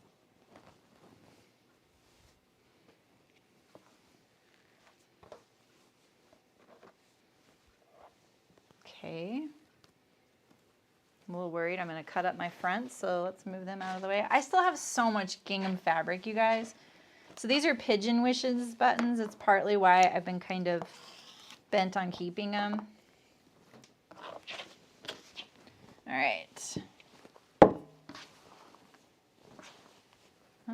Can I get binding out of this, you think? Wait, let's see if I get a piece of binding out of this. And then I'm just going to cut the sleeves. I really don't need a whole lot of anything else in this. Oh yeah, get some binding right here. I might even have some still from when I sewed this, but I might have been really specific too. Yeah, exactly. Yeah, by Marcy Tilton, that's right. True bias? Yeah, we'll do true bias, the true bias. It'll look cooler. But I don't get quite as long of a piece, do I? We can piece it together though. All right, so when you're doing binding that's going to the inside of a garment, you only need it to be about 1 inch or 2.5 centimeters wide. I think that's what I want. I think I want this to go to the inside. So that's what I'm gonna do, 1 inch wide. I'll do a few pieces.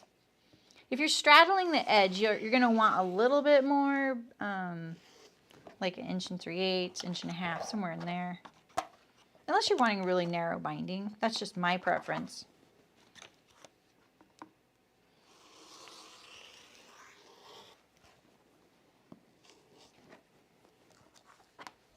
That might be enough.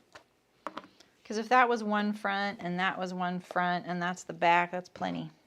That's how I always figure it out. It's a little scientific. Fabric scrap bin. All right, let's cut the sleeves. So here's my sleeves. Gosh. Do I just keep this? Look at this gigantic thing. It's literally a halter top. Maybe I could even do, you know, like a bathing suit top. Oh man, I'm getting punchy. But look at this. I just think the Azores is a little bit better silhouette for me. But I can literally get my sleeves out of this. So let's just take this binding off. Gone. It's a massive sleeve.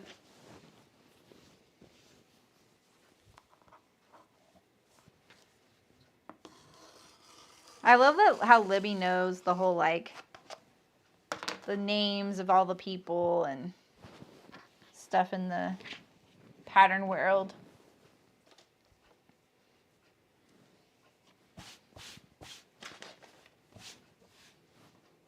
Okay, look at that. I can get both my sleeves in this sleeve, and look at how much fabric there's still.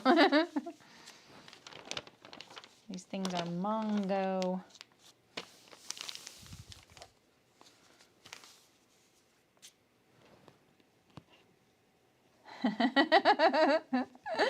I could go to reggae on the river then. I'd have my outfit. That was always our fun thing. Like when I worked at a fabric store in Humboldt County, there was this really big reggae festival every summer.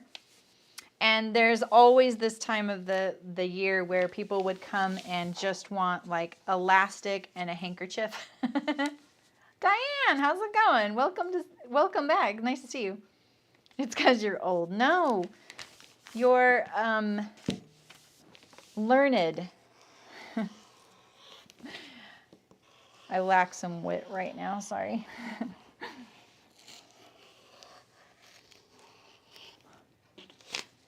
Oi. You know, that's why I think like when someone told me that there's 19,000 pattern companies, that's when I'm like, okay, well there are a few that haven't made it, you know. Okay, let's notch the sleeve.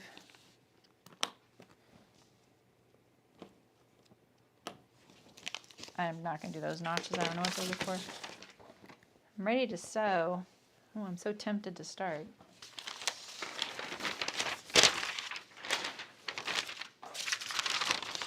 That's really all I need. That's crazy. I don't need a placket. I don't need a placket. I have the bias binding. You guys want to sew a little bit? Are you guys ready to go? I think I'm going to sew for a little bit, if that's okay with you guys. I whacked my camera over there, it looks like. Let's see, what do I need? I need you and I need you. Ooh! Well, good, that didn't do anything. I'll take you too.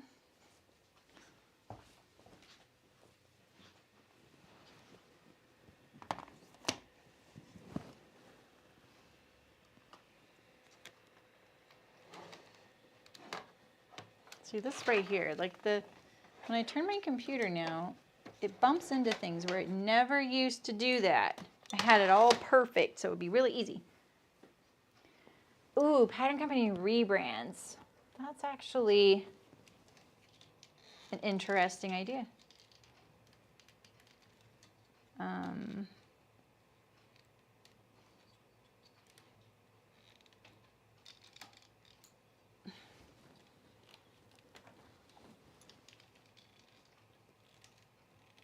I got a new arm. I just need to spend time changing it out.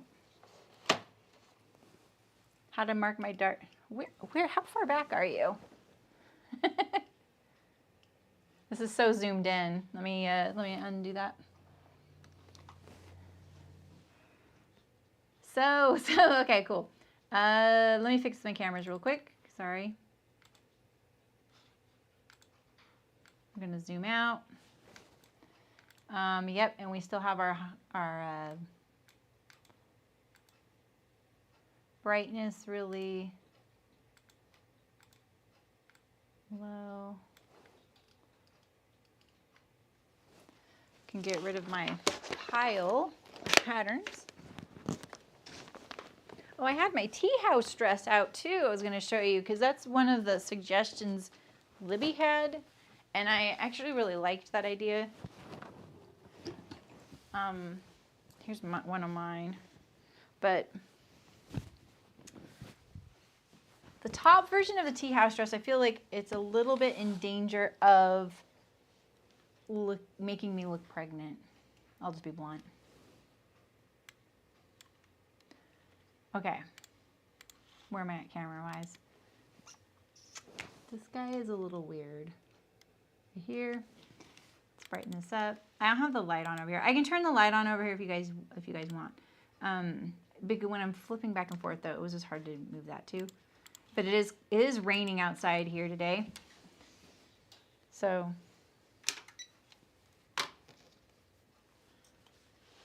I think this is going to be a pretty quick sew.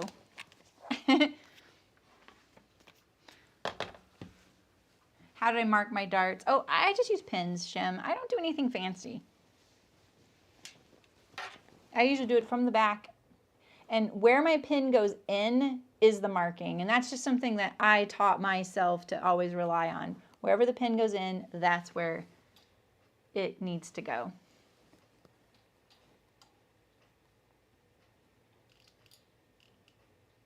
I know, right, Barbara? It's amazing. It's rare.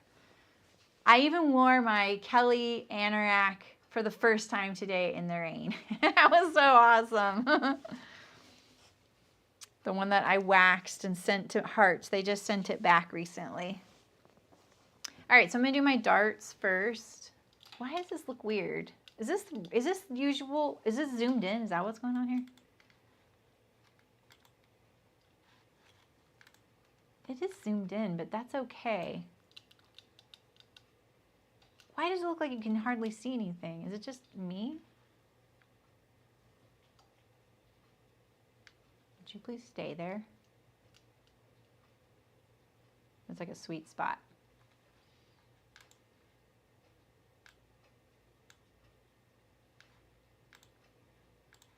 Okay, we'll just start sewing a little bit. Let's see what thread I have in here. That's fine. I think I need white though.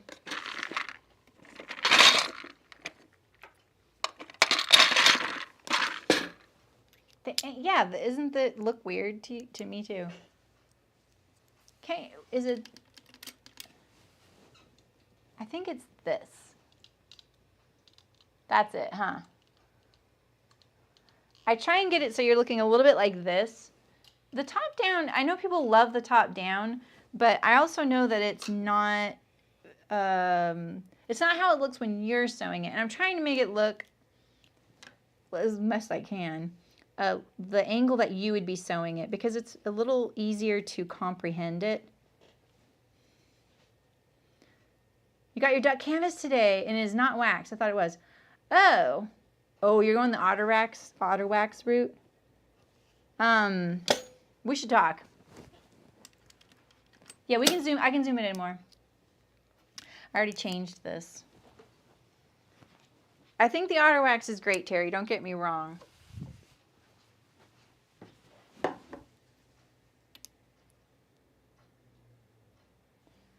I just think like it is quite a bit of work. Like I did it over a year. I have a thread stuck in my bobbin case right now. There we go. That could be a problem. It looked dark. Yeah, I think that's also it. I think it's because I don't have the light on over here. Maybe I should just turn it.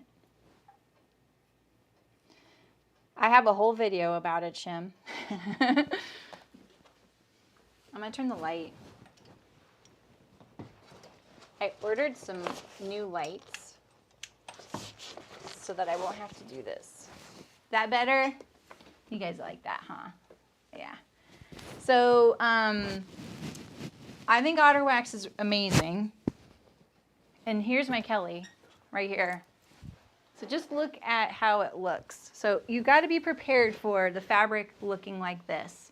So look, this is the canvas before it's waxed, right? That's my hair. I'm telling you, it's like big silver, like, I don't know. Yeah. It's on my channel. We could probably find it and link it here. But okay, one thing I want to say, and I say this in the video, is the camera hates the otter wax. It looks worse on the camera. It looks way better in person. But just know that, like right now, this feels really good. Like it's been sitting in their store for a few months, and so it's been cured. You can use it within a couple days of waxing your garment, but it feels kind of tacky, like tacky to the touch. I wouldn't say proof, but it's pretty close. Like I don't live in Humboldt County anymore where this would have never flown there. Like I could have used this maybe in the summer, you know. I had to have a full-blown raincoat living there. So here it's fine, you know. I also, remember when I put the 2 snaps on incorrectly? They're still like that, by the way. So what I would say about this is if you go this route to get the, what's it called? The dressing. Get the otter wax dressing. And it's like a little can and you warm it up, and I show you that in the video, and then you brush it on. It's a lot faster. And you know what else? You could even do it before you cut out your garment. That's kind of an intriguing thing, in my opinion, is to wax the fabric, but oof. It also has a distinct smell. It's not a bad smell. No, you can't wash it, Shim. You would just spot clean it. And I highly recommend the brush. Definitely watch the video for that because you can see the little brush. So dressing, not the bar. Yep. Get the dressing. You'll thank me. All right, I'm gonna make sure I got this right. This is, yeah, the back, okay. Let's do all of our little pleats. If you have, you know, also, if either of you like want to play around with it, like say you have a hat that you wouldn't mind having some waterproofness, try the hat. Or even a bag, you know, like you have a canvas backpack you want to waterproof. You could try it on there to see what you think. I think like the Sorrento bucket hat would be a really good thing to make waterproof with auto wax.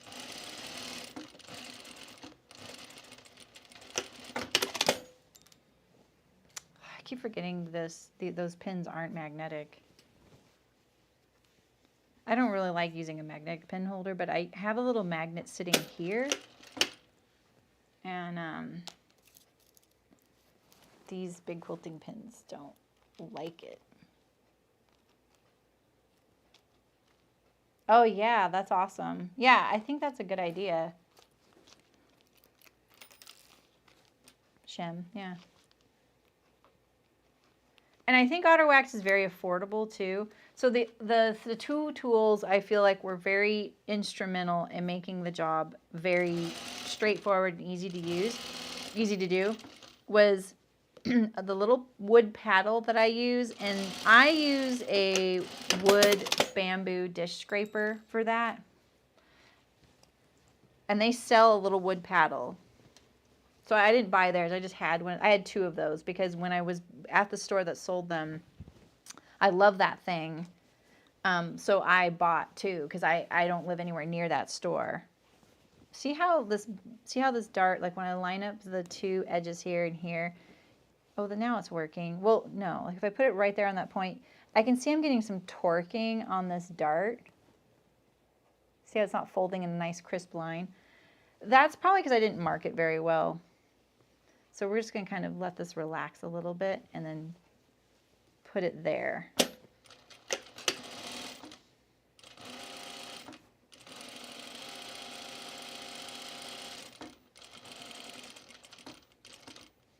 I'm just going to backstitch into the, oh, I missed. I'm going to backstitch into the dart like that. Cheater, cheater, pumpkin eater. Okay, we got our tucks. It's a little too bright, huh? Is it too bright? I feel like I just shouted at you guys. I heard an echo. Sorry. All right, so let's do these bottom tucks.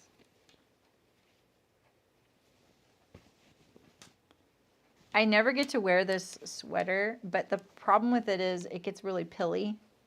It's a single ply. That was back when, you know, like this is baby ceremony knitting, you know, like when I didn't know about what yarn choices had what effects. Good example. Single ply yarns, they're so easy to fall in love with. And that's where it should stop. In my opinion.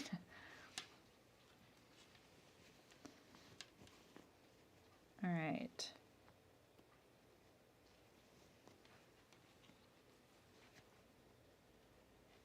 Okay, got those. I'm actually not going through to the end here because I saw that the pattern wasn't like that, right? So I'm just starting up about a hem's width away. It'll be caught in the hem no matter what. So you actually could go all the way to the bottom. I talk about that in the Girl Friday video though.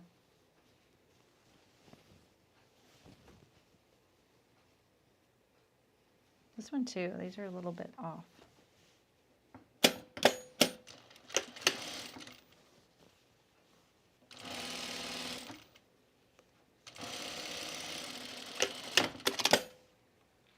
All right,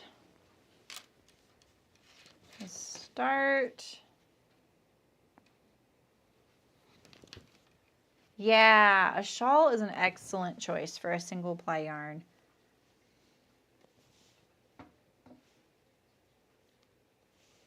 And they're just such, they're, like I said, they're really easy to fall in love with, aren't they?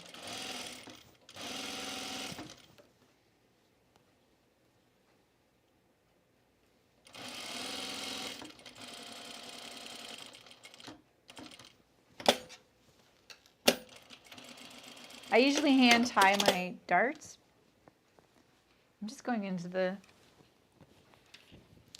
a single ply yarn is one ply. It's like it's literally one strand of yarn. Whereas most yarns, like even thread, it's plied, right? There's multiple plies. And when you ply it, it's going to prevent it from doing a few things, and one of them is pilling. So you can see like this is pretty pilly. Like but the amazing thing is look at the stitch definition. Like look at the stitch definition. It's so amazing. You know, you can see the traveling cables. It's awesome. As long as you have a lint shaver. Or you're fine with that look. And for a long time, I wasn't very fine with that look. It kind of bugged me. And I think once you get knitting more, you start appreciating certain things. You know, it's kind of like when you're a new knitter. Most new knitters really aren't a big fan of garter stitch or purls. And then you start really just knowing how beautiful that really is. So just those things, you know. I'm just going to iron these real quick.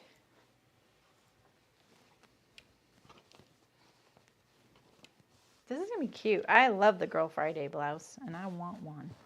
This isn't quite that, but it's a good marriage of my two favorite things I've made this year.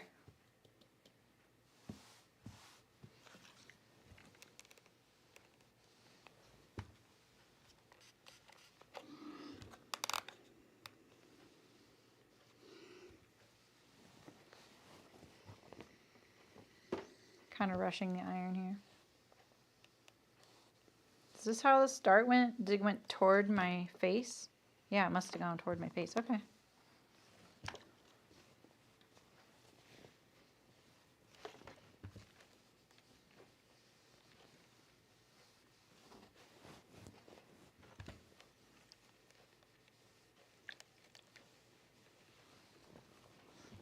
Oh, I should have done the back. See you, Terry. Thanks for coming. Have a good dinner. All right, these are the upside down darts. So, scrunch them together.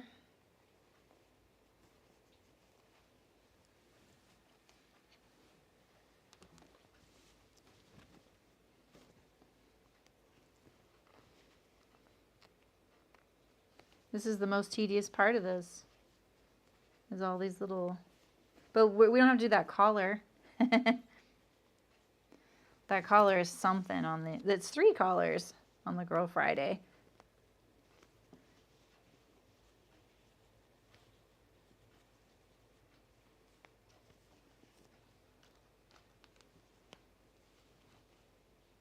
So if I'm really cheating and marking things, if you're still here, Shem, I use a screw punch. I'll just tell you. And a screw punch just makes a hole. And what I would do is put the hole like right on the inside of the pleat.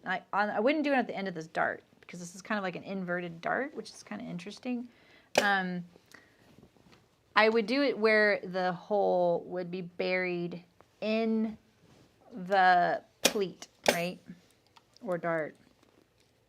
Like you can do it at the end of a dart, but it has to be backed off. It's a very budget thing to do in sewing.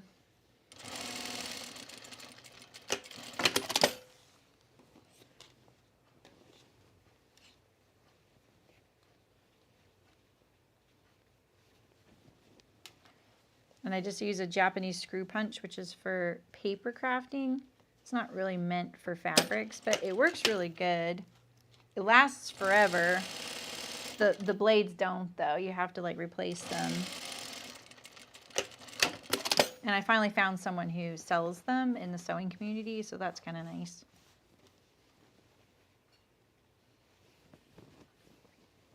I marked these almost like I'm left-handed sewing. So I'm doing them kind of backwards from how I would want. I would actually want it to go from the bottom up.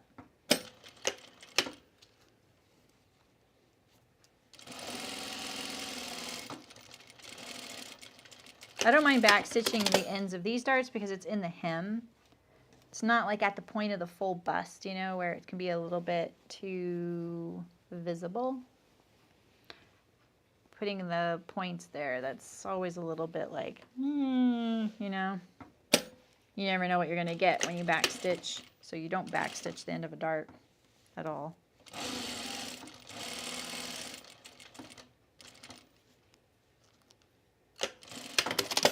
All right.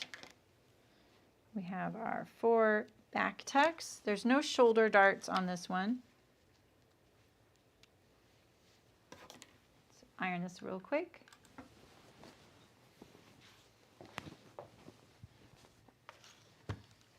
I hope I'm getting some good stripy fun stuff on the right side where these seams are. Let's see. I know that's what Libby's hoping for too.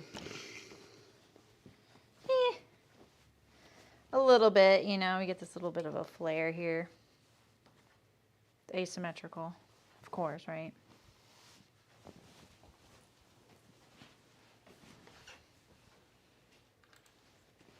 Let's do our shoulders. This is the back. Okay. I'm going to do this wrong sides, or do French seams, so I'm doing it wrong sides together.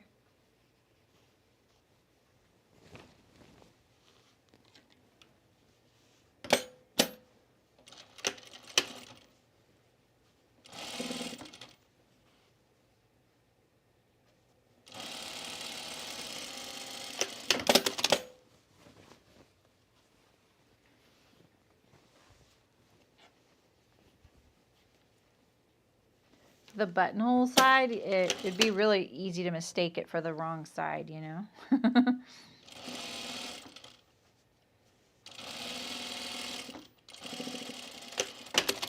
This dart barely fits in this amount of space here. I don't remember how the Girl Friday was there, but I do remember my struggle with this blouse was knowing when to finish seams, you know? And that's the one caution I give people is just finish all your edges before you start sewing. Yeah, right, Libby? I know. I thought that was true too. And then I forgot that some of them are angled. They're all angled to some degree. Let's do the side seams too. And then we can iron them all at the same time when we do our last pass. I think I'm going to finish sewing this. So if you have to go and you can't finish watching, it's totally fine. You can watch it on the replay if you're really that interested, or see it on Instagram. But yeah, I think I'm going to finish this. Stay on track with my schedule. My schedule is very... It was always very structured. Now it's even more structured with the guild. I can't just be like, oh, we'll finish this on Saturday. No, we're doing the Dawn jeans on Saturday. And next week is not a streaming week because I'm doing workshops with the guild. Let's trim all these threads here.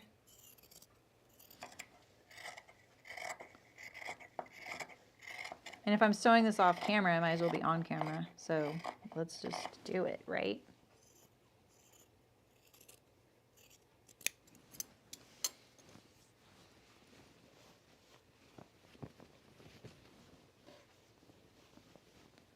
Trying to match my plaids. When you're doing French seams and you're trying to match plaids, it's a little tricky because the first seam isn't the last seam, right? So you've got to kind of think about that. You might end up like on your next seam, getting it a little bit different angle.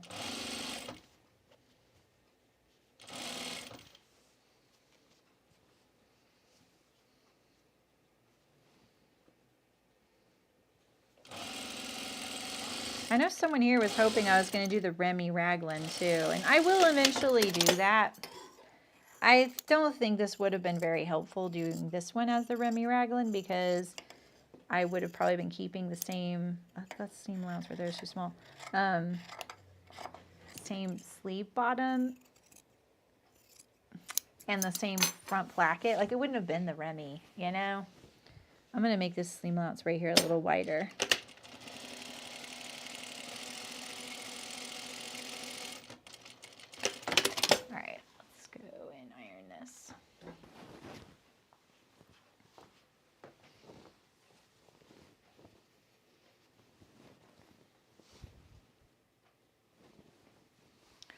It's matching now, but will it match when I do the last seam? We'll see if I can get it to stay lined up.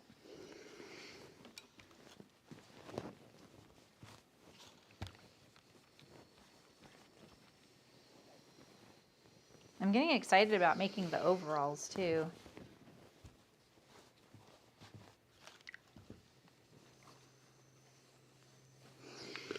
Michael picked a canvas. They have this canvas, what's it called, at Hearts. They have a lot of them in different colors. That's where I got it. And he picked one that's a little bit like Carhartt orange. I think it'll be great. He's started using the Ozark vest mostly as like an outdoor work vest.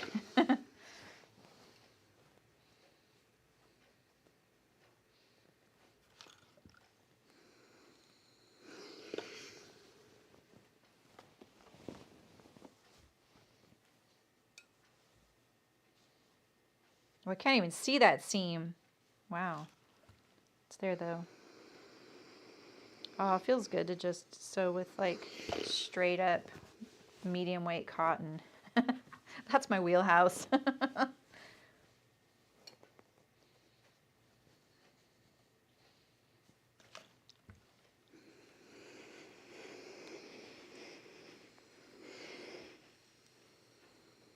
right.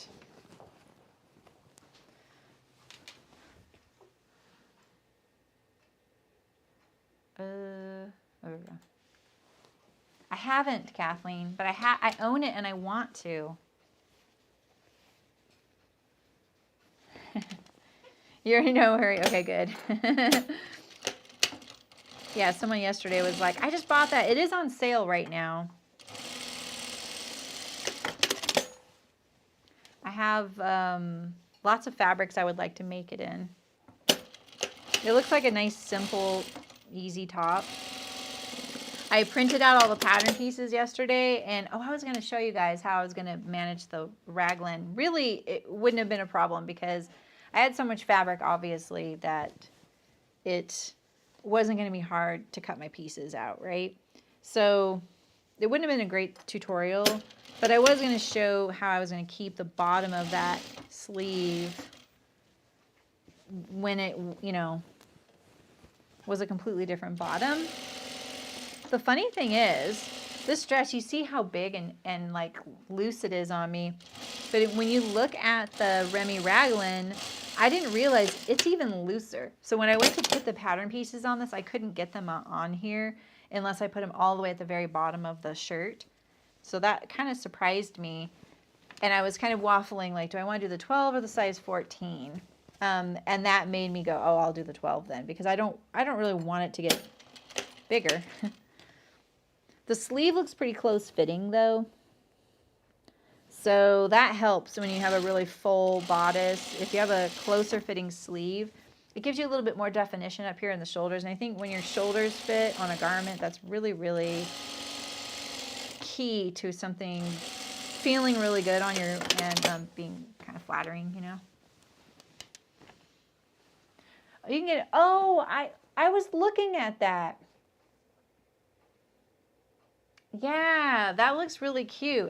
I was looking at that and then something happened and I didn't get to finish looking at it.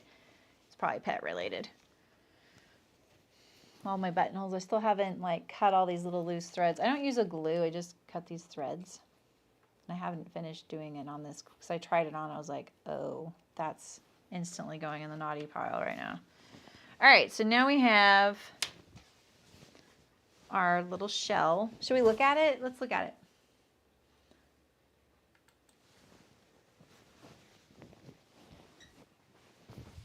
Let's see how we're doing. This I can at least get easier on my dress form because it's got the button opening.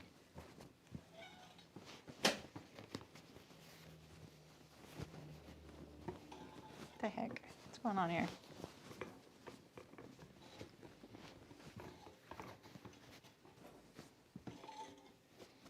See, it's got that nice little blousing going on. Ooh. This is gonna be cute. This isn't quite as drapey as that tulip crepe, but I think it's gonna work. It's yarn dyed, so that helps. All right, so let's deal with this neckline.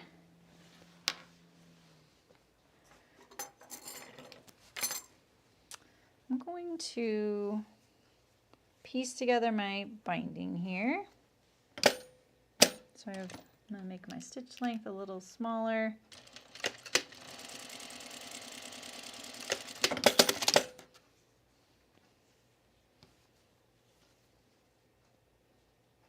A little nick in that, so we'll cut it above, or line it up above.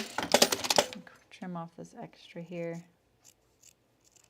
All right, so now we have our binding. And we have our neckline. All right, so how are we gonna do with this placket?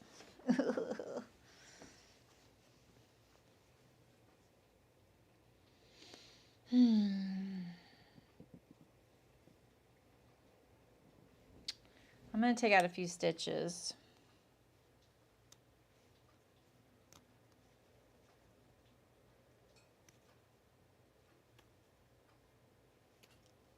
Okay, can I get this right sides together? I can.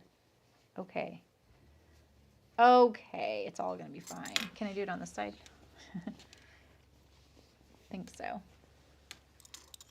Yeah, I think that's going to be, I like, the blousing is really so amazing on that pattern.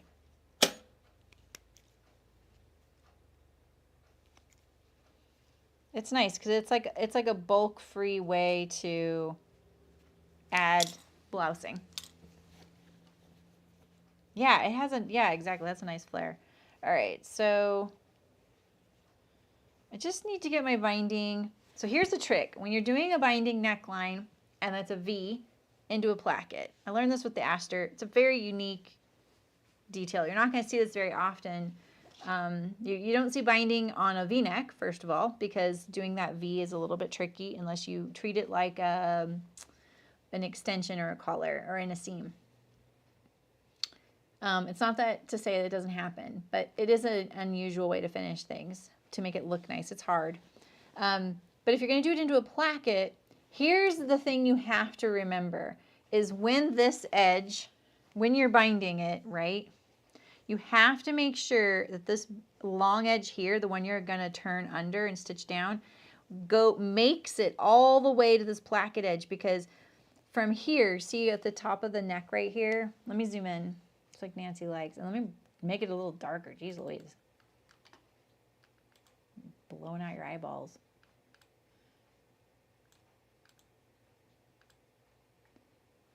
This is something to remember. So you see this point right here where the placket is touching the cut neckline there? That point right there and this point down here where the binding has to reach are very different lengths. So if you were to turn it on its side like this, right? Where this placket touches the neckline here, let me do it like this. Can you see that okay? Where the placket touches here, we'll put this as a horizontal line, and where it touches here, you see that's almost like 3/4 of an inch difference between this point and this point. So you have to make a really long piece of binding here. Don't stop, keep going. You're like going to almost the center front. So it's just something to note, because I made one of those asters the first time and I got into a pickle because of that. I was like, oh, I didn't even think of that. That's why I feel like a pattern like that, it's not quite that beginner friendly, you know? All right, so let's put our binding on and see, look, I'm gonna make sure this edge is gonna make it to that placket there. So let's go all the way.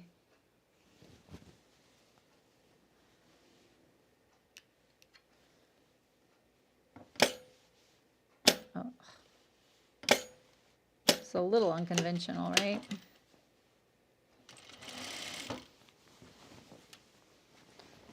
Now the other thing is you probably don't want to pull your binding like I always tell you to do on these, because you need this to lay flat on the other side. And pulling it is going to make this edge shrink up a little bit, and you don't want that to happen. This isn't like, it's not going on the edge, it's going to the inside.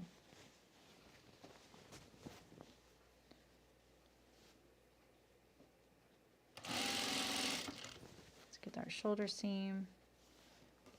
Where's our neck? Oh, look at that. We don't have much of a transition there, do we? I didn't notice that. I'm going to try and create one here. Does that come really high up on my back neck, the Azores? The Azores? Can't remember.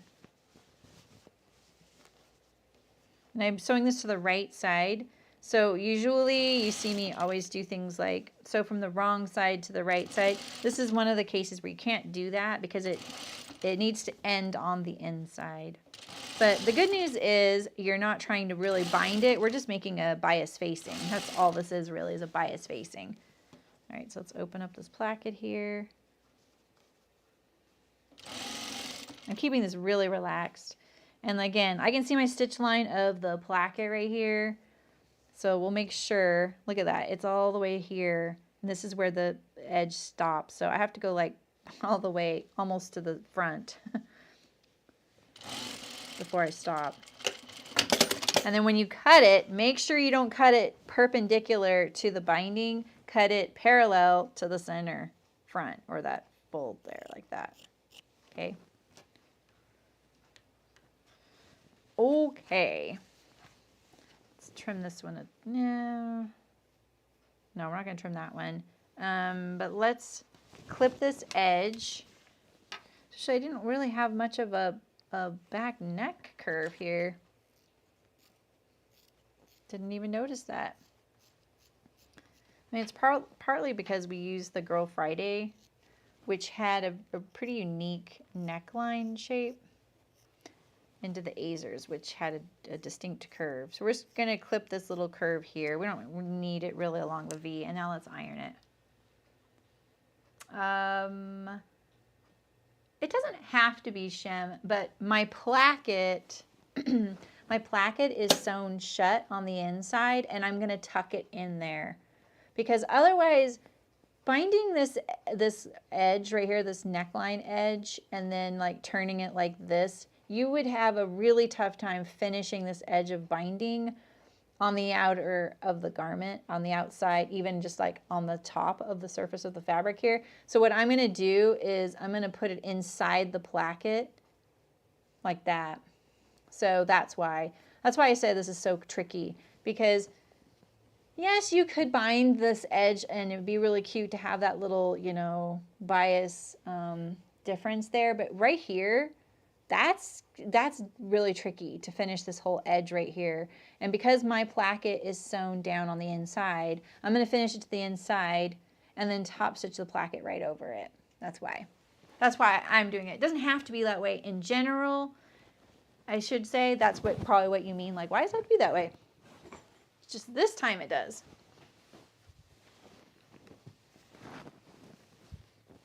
I think that, you know, most sewing steps and stuff like that, they're not that hard, right? Where we get into trouble is the finishing.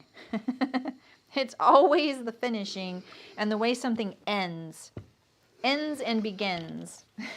Those are the tricks with sewing. You have to know what your plan is when you're doing part of your planning. Some of it you can figure out on the fly, like I do that a lot, right? But, you know, we all know sometimes it doesn't work out how we thought in our head, because we were like, oh, right. All right, so I think I'm going to understitch this now. So one thing I've been trying to be better about is when I clip a neckline, I iron it, then I understitch it. And the reason I say that is because you really want these little edges here that you clipped to be able to spread out before you understitch them down. We can make these clips maybe even a little deeper right here. Oh my gosh, these like have no cutting power on the tips. Move that dress. When is the next workshop for Journeys? Next Wednesday. out pretty good. Yeah, Heidi, such a good point. Yeah, I posted a little video on Instagram if you want to see Kathleen. I'm pretty pleased with them, actually. Like, I think that what I learned from that is that I will be a little more aggressive with the Dawn jeans because I definitely was a little nervous, you know, making some of those changes. I really wanted to make sure that I didn't like make it so that they were unwearable. And so I could have made them a little smaller. That's what I'll say.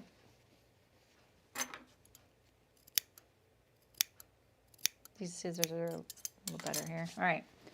I'm going to understitch this now. Keep this placket edge out of the way.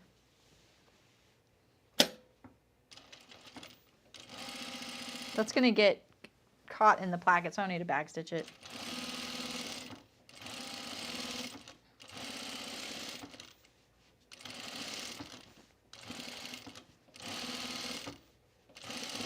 That little clipped edge also doesn't know yet. Like, it's completely ignorant of the fact of how far I'm going to try and make it to splay open now. It's kind of like, oh, this is fun. We just got a little treatment there. It doesn't realize that what I want it to do is really splay out when this turns back on itself. So now when it turns back here, that's when we're asking it to do kind of a lot. Now it's like, wait a minute. I didn't know you were going to do that. No, it's Wednesday afternoon and Saturday morning. So Saturday morning, 10 a.m. Pacific, or 4 p.m. on Wednesdays. I didn't need to because I used existing patterns. But because I'm not going to change the Anthea, you know what I mean? All right, so this is my little tail of binding, right? It's going to go inside the placket. So now this right here, I would really like this edge to stop sewing there. Oh, you know what? I need to sew this too. I need to sew this right sides together. This is so freaking awkward. Okay. Yeah, okay. So this right here is folding there, right? Right. Okay.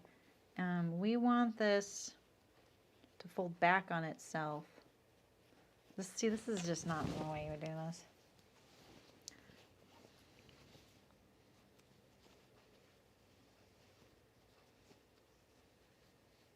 Okay.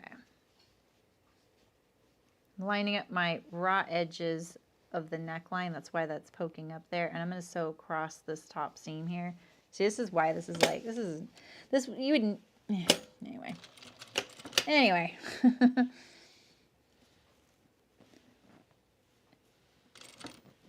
I'm acting like I'm like dissing a pattern company, and I'm not. Like, we designed this, but the Aster is like this, and that's why I'm like, you know, they shouldn't have done it this way. I've had people comment on that video, and that's like one of my first streams. They're just like, this was so hard. I'm like, yeah, I know. It's not really a good beginning pattern. Let's see. Is that laying flat? Oh, I did this in the wrong order. Okay. Okay. I got it. Oh, yeah, sure, Shem. Bring them.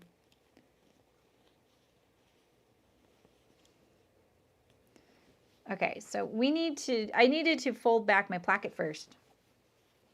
So we're going to take out our understitch stitches here.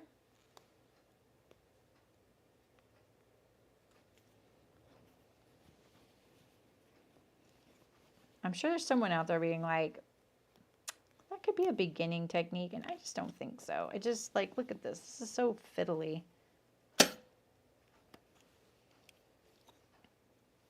But I think there's other elements of that top that are great for a beginner, like the darts and the set-in sleeve. And, you know, it's really hard to find a pattern that has a set-in sleeve with darts these days. That's just like a nice, simple top. Okay, so we're going to fold back this placket on itself first. Just getting rid of some of these threads here. Okay, put this first, all right? Then the binding.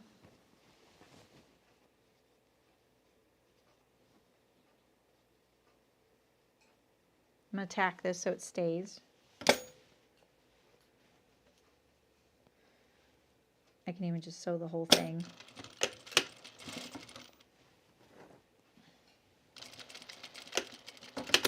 Okay. See how that looks first. It's okay. There's a thread right here I want to get rid of because I was using existing stitching.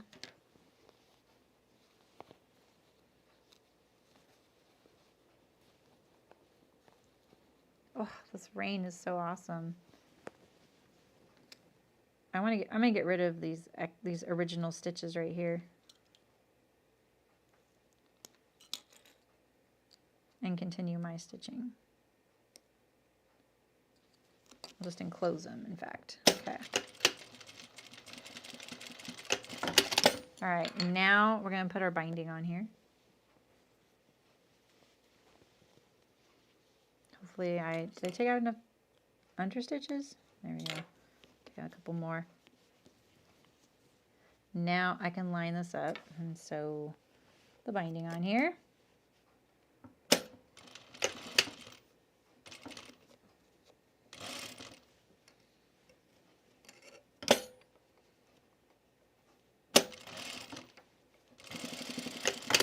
Okay. What are these threads? Why are there threads there? Jeez. Do you really have to make it harder on me? Oh, that's the original back stitch. Okay.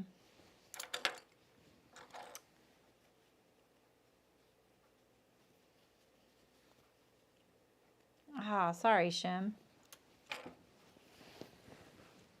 I'm open to making like 1 week, not a Saturday and not a Wednesday. You know what I mean? Like maybe there could be like a Tuesday and Friday's not good for you either though. Friday evening isn't. See, I want there to be a morning time on a weekend for people. And people get 2. So I want you to be able to take advantage of 2. It's hard. Y'all are busy people, right? Okay, so let's understitch this. Let me get rid of some of these threads though. And you're probably not the only one with this issue. And I think some people are too sweet to not say anything. There it is. That's the thread I'm looking for. Okay. So now let's understitch this, put my understitching back.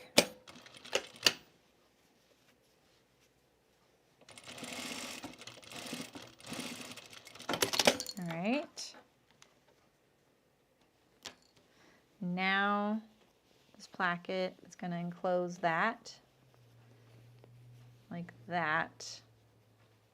All right. We're getting there. I think my struggle right here is that there's edge stitching on the placket that I forgot to take out. That's what's going on. All right. So now let's take out a little bit of this binding here. I'm going to lay it on here to see where can I take it out a little bit, just a little bit. Oof, I just get so nervous taking any of it off. All right, that's what I'm going to do. I'm going to turn it back and cut this little tail off like that.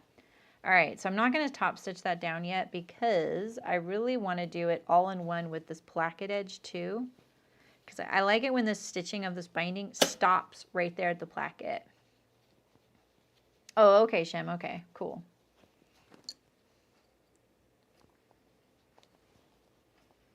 Saturday morning there's a lot of people from the U.S. and Europe. Yeah, Elena. We're talking workshop times. Are you wanting more Zoom times for the master? Because we can add one. I only have like 3 right now because people aren't coming. So we can add a different time. tell me. Tell me like a day or time that works for you, because I'll just add one if you want. And maybe someone else, it'll work better for them. All right, so right here, now we're ready to stitch our binding and our placket on this side. So let's just get this side ready.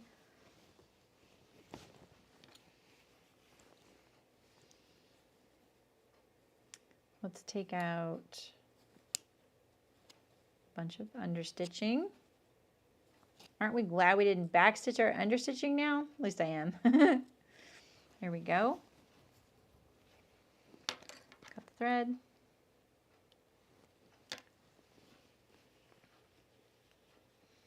And now we're going to take out the seam of the binding.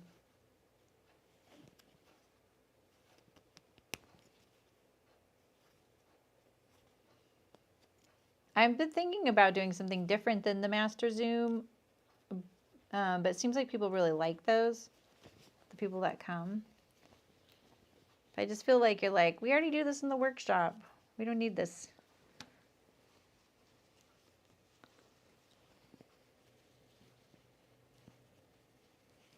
So would a, you're on the East Coast though, right? Like Wednesday at 4 for you, isn't that 6 p.m. or 7 p.m.?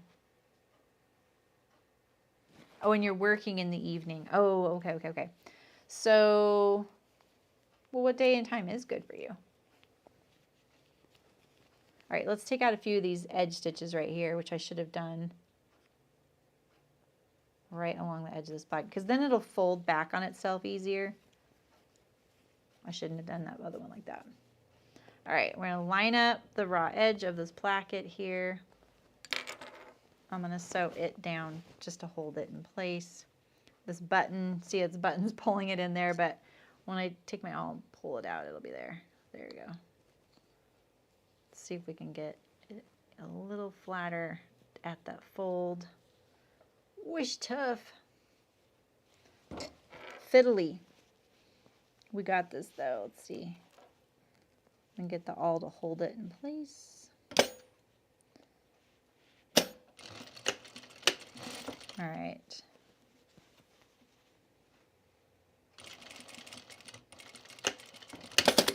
All right, and now we can put the binding on top of that.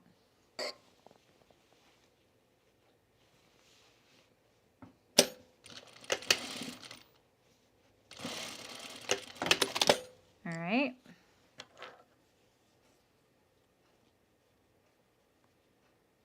Oh, that's interesting that it converts it for you. I love that. Oh, okay, Elena. Oh, right, but the Zooms are, yeah, they're Saturday evening or, so would you like a weekday evening for one of the Zooms? That's awesome, Libby. Oh, that's really cool that it tells you guys in your time zone. I'm glad that does that. Because I'm trying to keep track of all your time zones too. All right, I'm going to understitch this. And then we're almost done with his neck because I just need to now top stitch the whole thing. All right, we're going to turn it right side.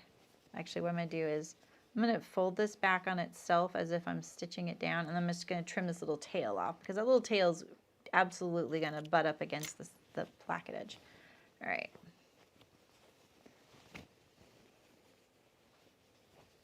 Saturday 23rd. Okay, cool. I'll be there. Okay. Let me think about where to put that. I mean, we could add a Zoom on a weekday, any Monday through Thursday. Okay, cool.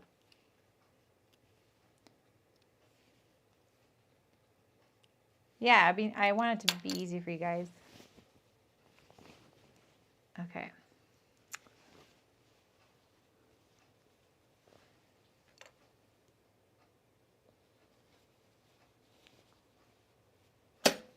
You just really had to have the V-neck, Libby, didn't you? It's all Libby's fault now. Just teasing. All right. So I'm going to come up my placket edge here and then sync up with my binding. So that's one seamless stitch.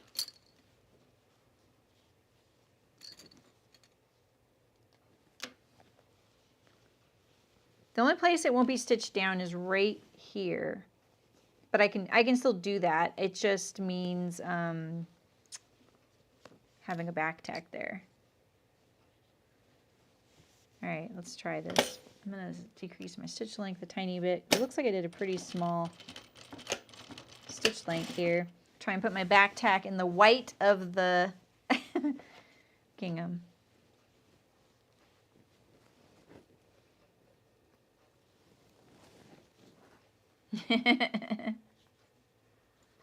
Oh, I see, Elena. That's awesome. Oh, shoot. Let's see if I can get this back on track here.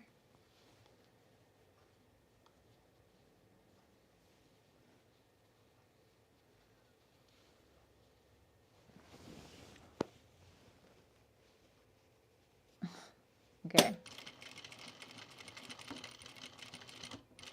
All right, I'm going to turn the corner now onto the binding. Not really going to pin this because the binding just wants to wrap around the seam allowance edge, so it makes it kind of easy. Where it's hardest is at the center front, honestly. But see, this is pretty easy to do on a flat, like a big flat neckline.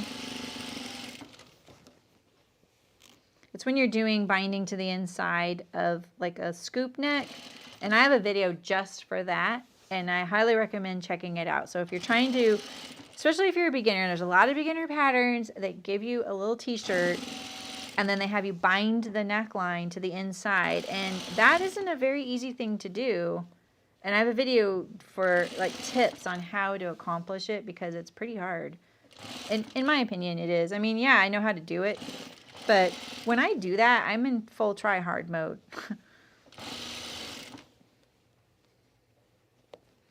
This isn't even try hard mode. Like, I'm just like, okay, gingham's gonna, cover up all my little errors here, So, all right, so now I'm getting down to the front here. So I'm just trying to wrap this binding around the seam allowance in there, get it laying there.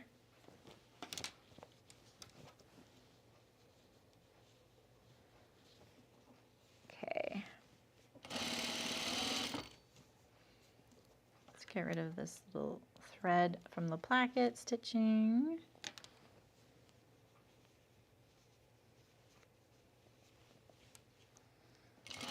This button better not be an issue. There's a button right here. Oh, I'm getting really close to it. I don't know if I can stitch next to it. Let's see. If I can keep my presser foot on the button, it should be fine.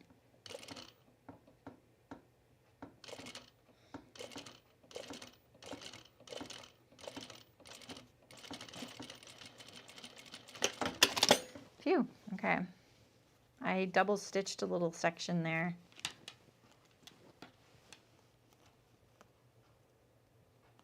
Get you out of here. You're like an extra stitch. There we go. Okay. Whew. To beat that into submission a little bit, but okay, now we have our bound V-neck. I'm not sweating, you're sweating now. Okay, so now we have the sleeves. Let's see how our placket's looking first. I'm really hoping that, I mean, in some ways the V-neck hides if this doesn't line up. Oh, thanks, Fiona. Label! Ah! Forgot the label. Oh man, that gingham. Oh, okay.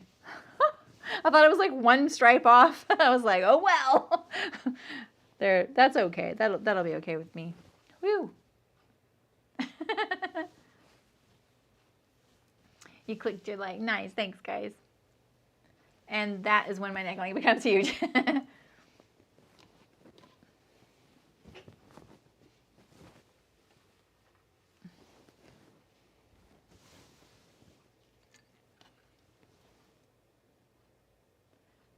I'll just put my back stitch in the white of the gingham.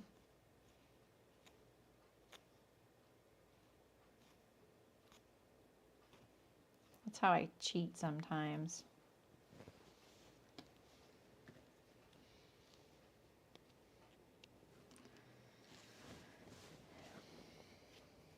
I'm not even going to check the center. Look at me. Such a rebel. Not really. This isn't a back stitch in the white. Come on.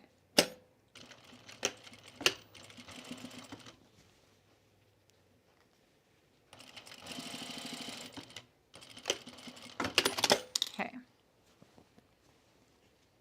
Thank you, Darwin. All right.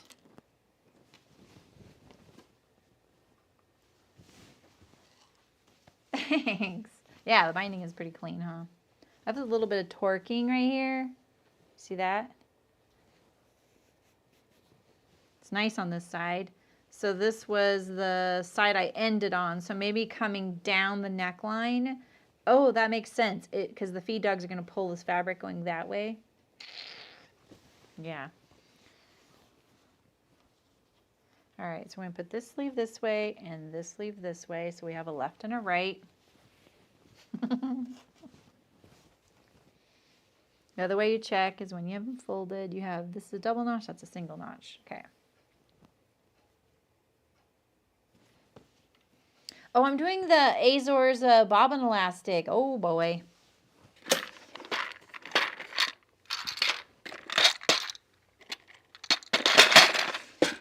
Anyone know how far up I went? I felt like it was like 4 inches. I'm going to do it right here at this divot. That's where I'm going to do it. Let's do some bobbin elastic. Pressing will make it look like it takes care of it. You know what I mean?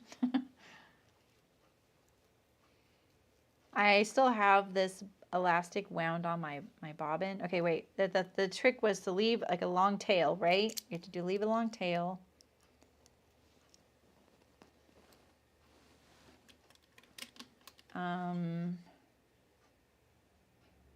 What are the tricks with this? Long stitch length? Let me find a piece of scrap fabric really quick.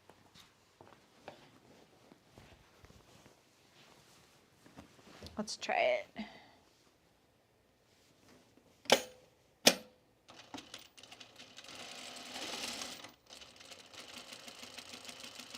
Not fast. I mean, you want an honest answer, right, Shim?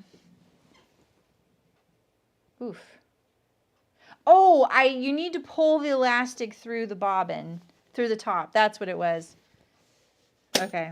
That's the thing I forgot to do.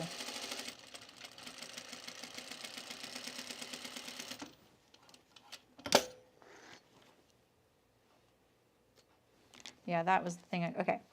Now we're set. Right? That's all I need to do, right, guys? Can't remember now. Yeah, thanks, Barbara. I totally forgot to do that. All right.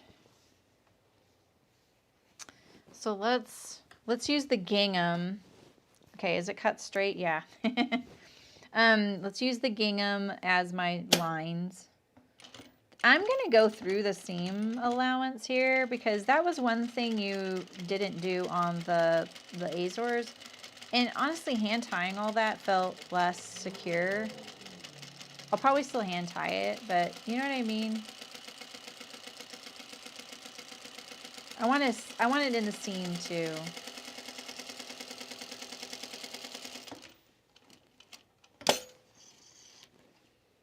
This is only my second time doing bobbin elastic, by the way. I did not leave a long enough tail to do that. I'm just gonna do it on each gingham.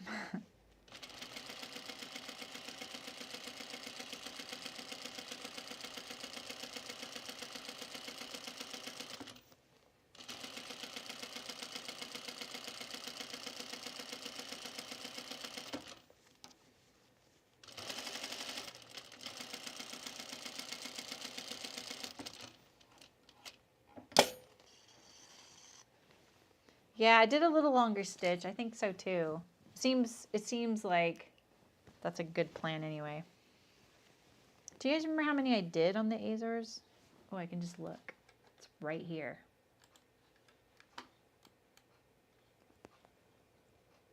Did I only do 2? Oh, I did 3. Okay. I think I did 3. I was all excited.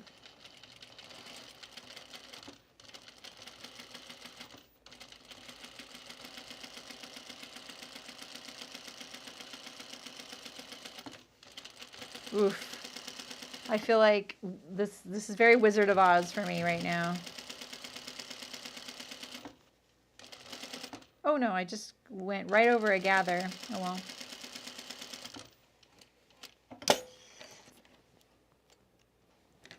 Okay, so this is one sleeve. That is the front and that is the back. Flip this one over. Okay. Oh, put the... No. I mean, I'm not going to, because you want a tail to hand tie it. I'm being a little bit like cavalier on the tails on this end, but I'm going to French seam it as well. So you want a tail so you can hand tie them and secure them, because this bobbin, the elastic, you know, like think about tying a piece of elastic or securing it. Like literally it could just kind of go, I'm going to stretch away from you. So you want to make sure that you can secure it. All right, so it's this one here.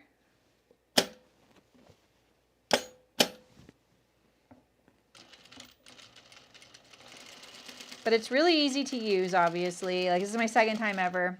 I'm not an expert on it. I followed the directions on the package and in the Itch to Stitch Azores directions. And afterward, you're also supposed to steam it. I have noticed that the Azores feels a lot nicer now that it's been washed too. Like before, it felt like when I would wear it, it felt like I was gonna pop it. Like even though it stretches a ton, it still feels like there's a little bit of resistance, and doesn't feel that way like that anymore. And the keys are, you have to hand wrap it on the bobbin. So right now we're all hoping to the bobbin elastic gods that I have enough for these 2 sleeves, which I think I will, because it doesn't take as much as you think. And then pulling up the bobbin thread to the top, and then I think like a longer stitch length, but that's about it. That's all you have to do. It's really easy. Definitely an easy way to fake smocking.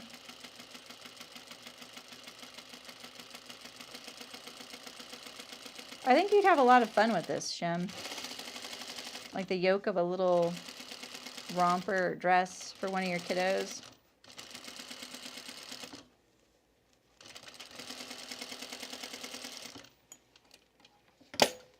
Yeah, the bobbin or the gingham is making this really nice and simple. So there we go. Does this feel like Dorothy or what? So I'm going to do a French seam on this. I know I should be hand tying these, but I'm just not feeling it. Sorry guys, I'm going to cheat for once and I'm just going to go for it.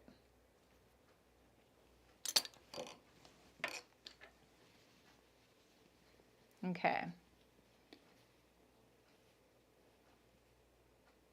Let's match my fabrics. Oh, let's change the thread.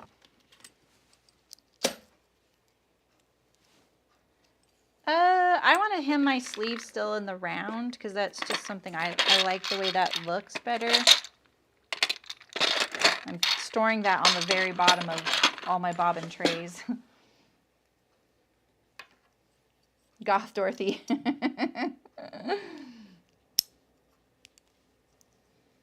I'll just rename Loki Toto.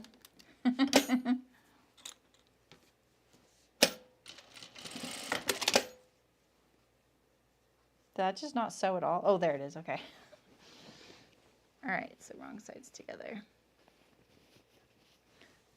Thank you, Fiona.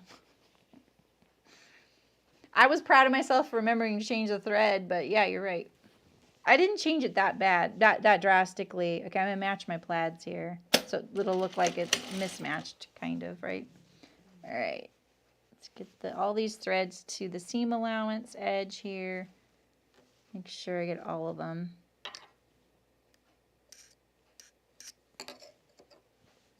Actually, I'm gonna decrease my stitch length a lot. I'm going through this here, these elastic ends. I'm gonna just bring it back up.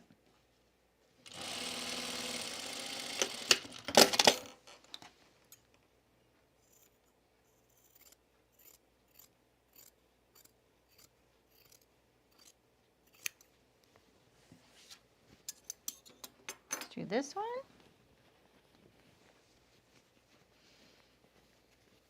Okay. Match the stripes. Decrease my stitch length through the elastic edges, or elastic in the thread.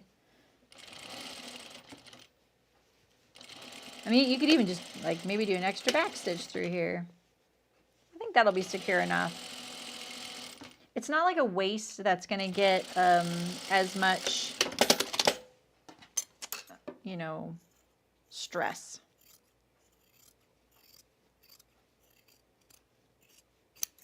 Okay. I think I'm going to finger press this because it'll be hard to iron it.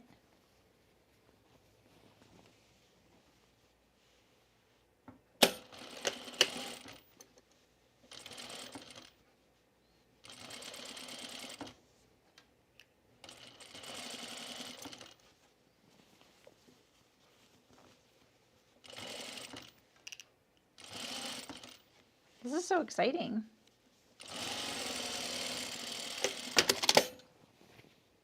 Oh, not too bad. Let's see how that looks here. Oh, the heck.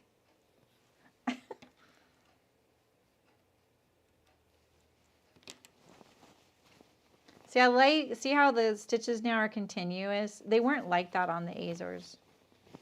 You stop before the seam. No, it doesn't. You're supposed to like steam it. So you're supposed to use the iron on it. Not like, you know, I wouldn't direct contact high heat the elastic because it is a synthetic.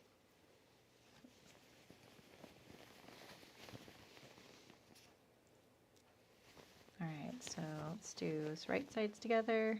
Just gonna finger press the seam there. This kind of fabric is easy to do. If I were doing like a rayon or a viscose, I'd probably have to iron that. That stuff's a little bit too much, has a mind of its own, you know?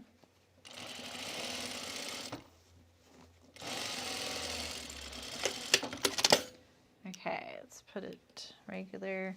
And now let's put in our gathering stitch.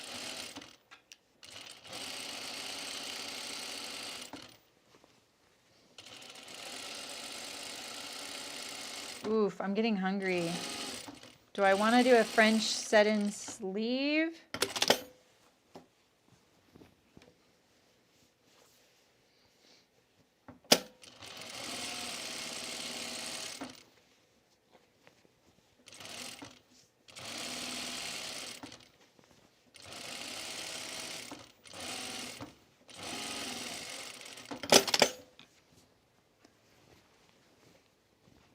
So all I have left are putting the sleeves on and hemming the sleeves in the bodice. Right on. I think we did good today. I mean, you know, we pretty much drafted a whole pattern. We had to decide what we were even making.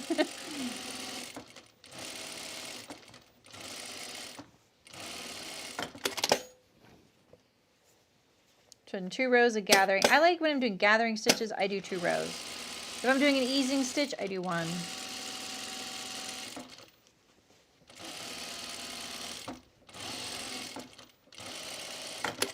All right. I don't remember this being super gathered, so I think I need to like not overdo it. I think I remember overdoing it a little bit. Oh, I would probably sew it in and overlock it.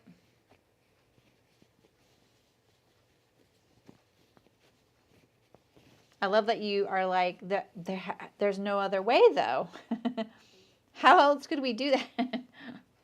Hey, Terry, how was dinner?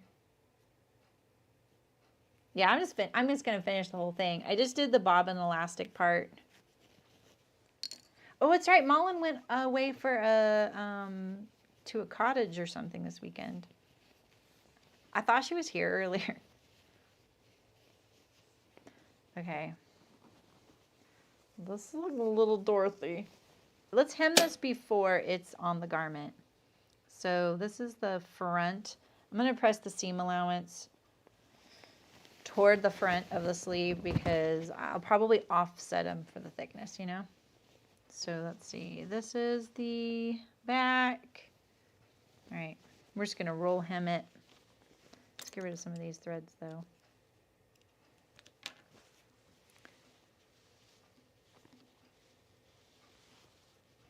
It's funny how much trouble something like a stripe or a gingham can give you, you know, or plaid. And there's other things about it that make it a lot easier, right? Like using the lines to follow, you know, using it as a guide. Oh, is that? I've never been there. You knew it was a flat though. One of the streamers I watch is sponsored by Zaxby's. It's the only reason I would know of that place. Because I'm like, well, we don't have, he's in Texas. I'm like, yeah, we don't have that. But when I lived in Southern California, there was this chain. I think it's still there, but it's not what it used to be. Surge it, baby. Oh, Libby knows when I need permission. Thank you, Libby. It's El Pollo Loco. It was so good. Look at how did I start on that stripe but I end on this one? Yeah.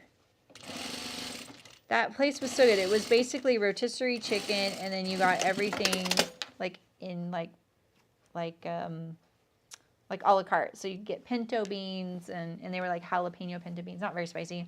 Tortillas, and they had a salsa bar and corn and all these things that you would make. And you'd pull the chicken off. It's good.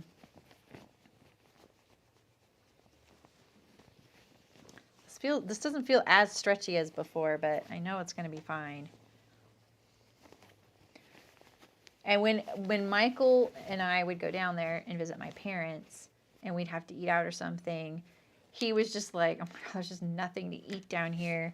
It's all fast food, like where we were at." And so I'd be like, I have one little secret place. Yeah, right, Barbara? Yeah, it is. It's a franchise now. It's not like it used to be either. And he was so suspicious. He was like, I just don't believe you're taking me to a place that's like a fast food place. It's going to be good. I'm like, trust me. And he every time we would go down there, he'd be like, can we go to that El Pollo Loco place? I'm like, yeah. It was so good.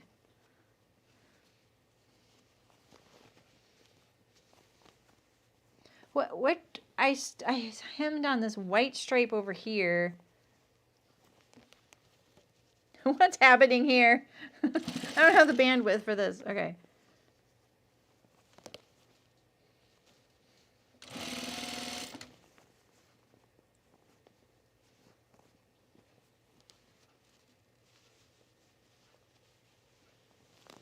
Yeah, I think it's true, Shem. People are either into it or they aren't.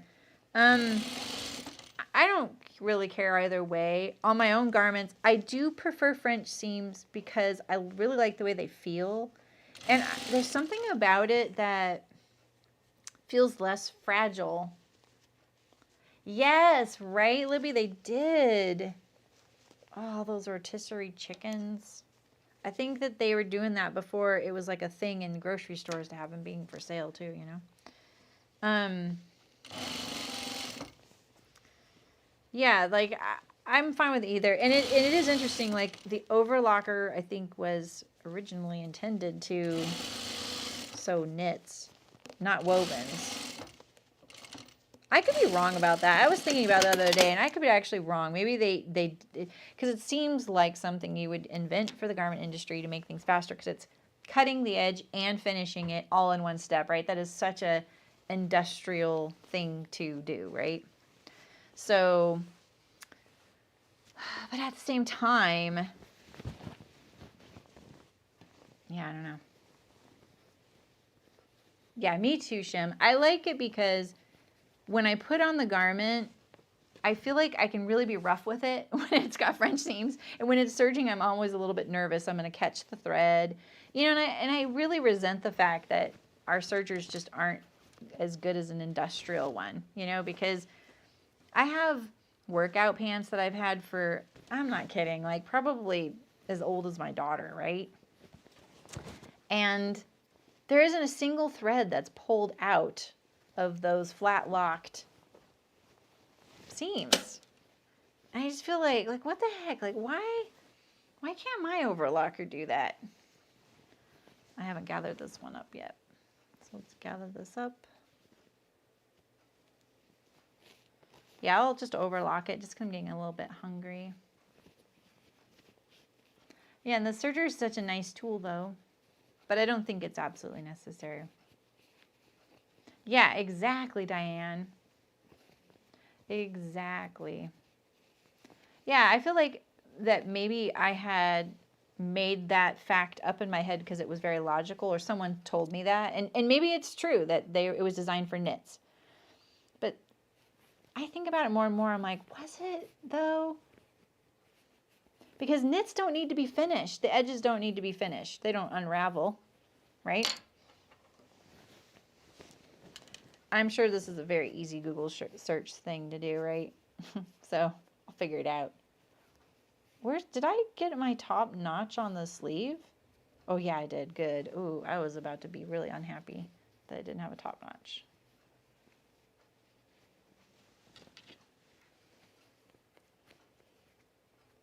I'm just gonna do a couple of pins because I'm gonna overlock this. I'm gonna sew it actually with my single needle and then overlock it.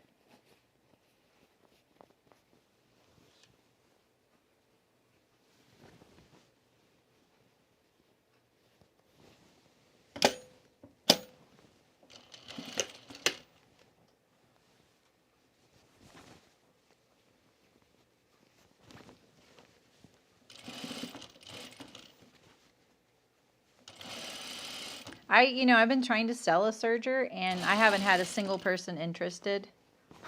I'm pretty surprised. Yeah, I recommend that, Shem.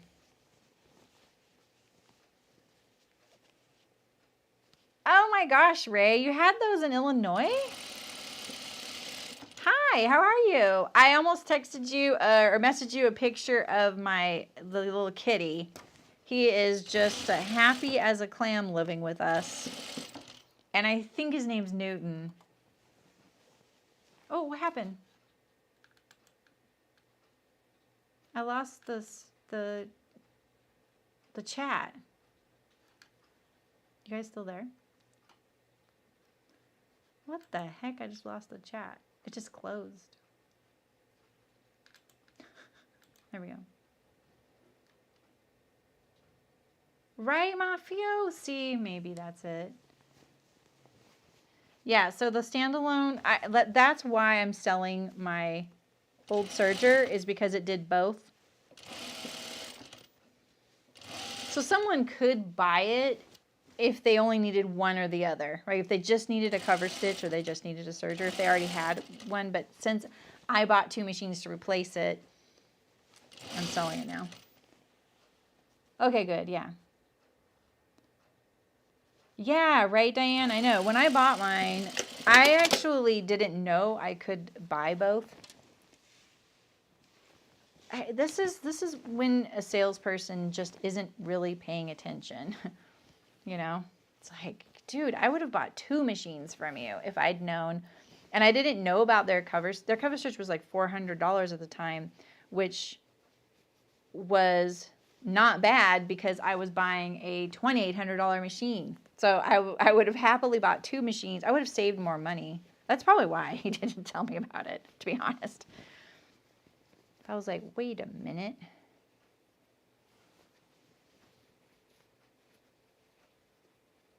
That place was weird. That guy was kind of creepy.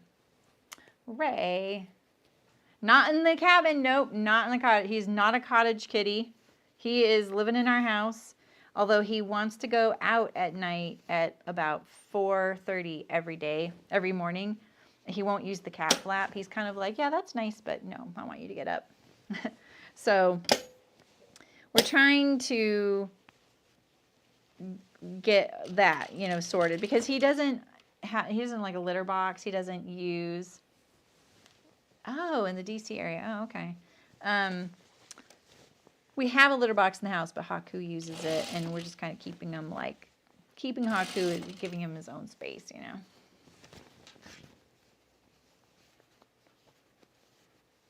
Oh, really, Elena? Oh my gosh, that place was so good. Like, it was like the healthiest fast food you could get because it was literally just grilled or roasted chicken, and then sides that you put together.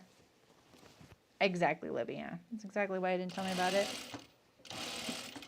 He was the kind of sales guy that would touch you, like, let me show you this. Oh, and I had a friend, and it bugged her so much. It bugged her so much that every time I went there, I was hyper focused on it, and I would always keep something between me and the guy.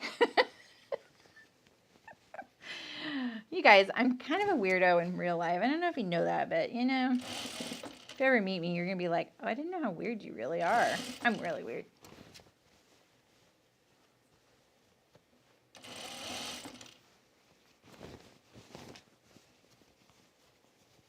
You had no idea. When I saw you post that picture of your onesie with the binding, I almost asked if you were doing that with a cover stitch.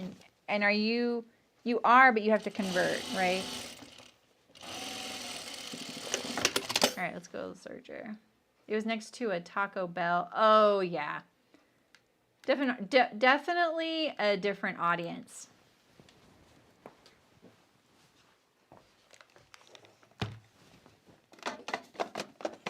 Ouch, I've been getting shocked a lot lately. It's that time of year here.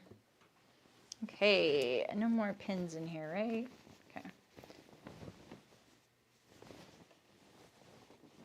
Ooh, this is almost done. I love this top you guys designed. Wait, what are you doing?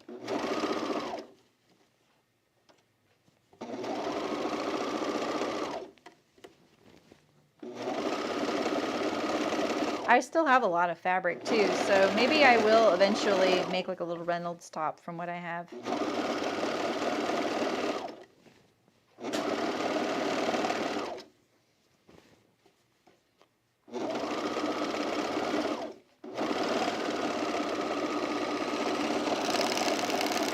Keep wanting to try that trick where you go the 90 degrees thing, you know? Let's try it.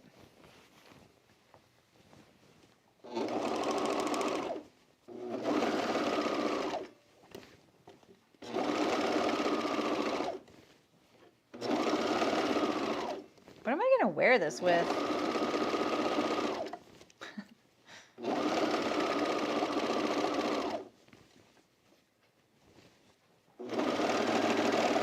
I have a pretty dense stitch length right now because I like the way it looks. That's why it's kind of slow. All right, so you do this. Wait, let me get over my stitches a little bit. Like this, right?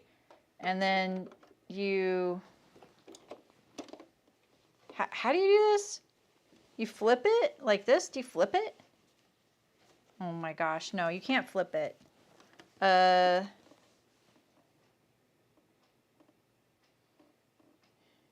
I don't know. Do I not put the needles down? That's what it is, huh? And then you flip it? I know you guys are screaming at me probably right now. No, this creates the same problem. Right? Well, that actually looks pretty good. Interesting. All right. What are you guys telling me over here? Oh, pupuseria. That sounds great.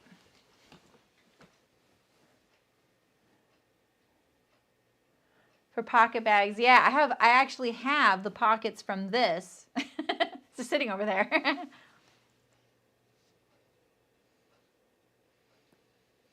Oh yeah, the double row cover just looks so good.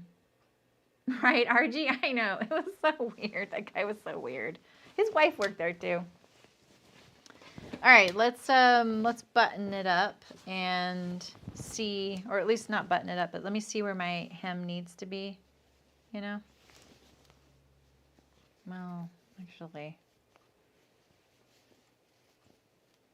we have a peloteria here. It's a handmade popsicle place that is, it's pretty darn good. It's in Chico though. It's not near me. All right, so let's go for this line right here. Right? We gotta hide this buttonhole. Let's take this button off. I've been playing with this button as for some photos of the button SBS. And I was like, oh, I can probably demonstrate this on this button. I didn't realize I was keeping it, but I'm not actually, so. Come on.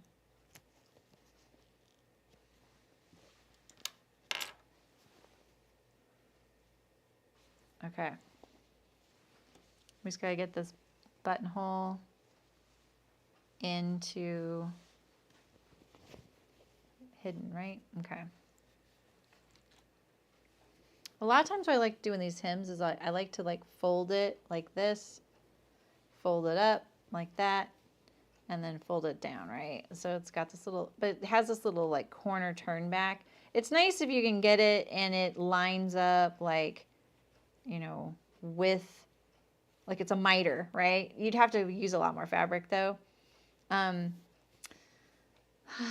But lately I've been experimenting going like this, where I fold it, and then I stitch along this edge so to keep that little fold from pulling out right there.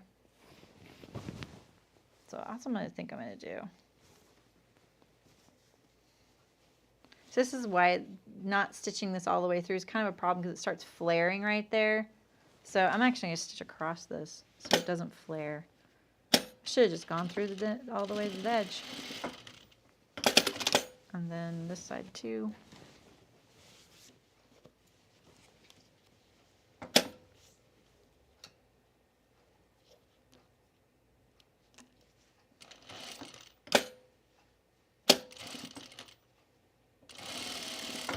All right.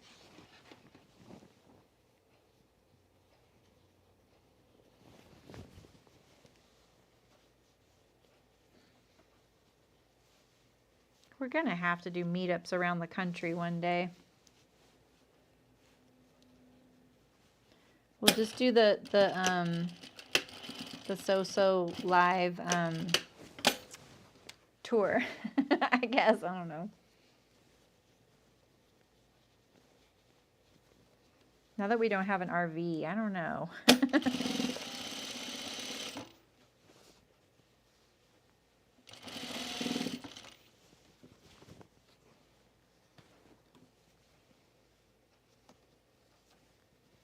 Just trying to stay on that straight.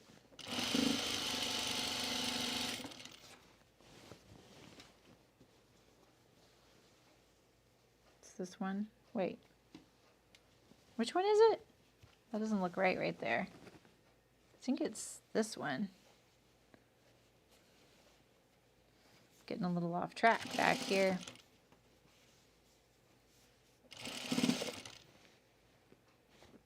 Right? There's a little bit of a curve, so it's going to be a little bit of a problem. Oh, and now I have these darts.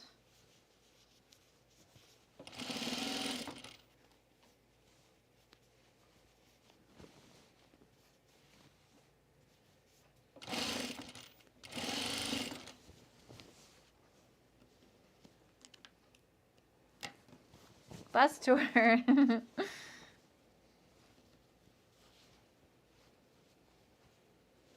Dang, it's really like weathery out there.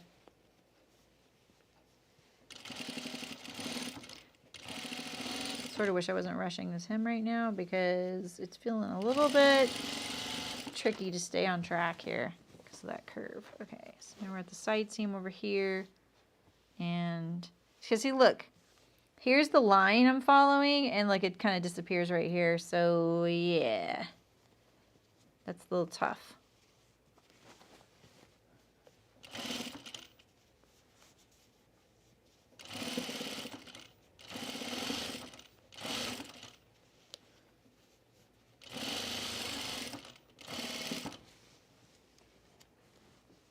I was, you know, before the panini, I was going to, we were planning a trip to Sweden. And I was like, oh, maybe I can meet Malin. And that was like way back before she was a mod. And I thought, she might think that's kind of weird. Now Libby's met her. Libby beat me to it. Wait, it's this one here. This one here.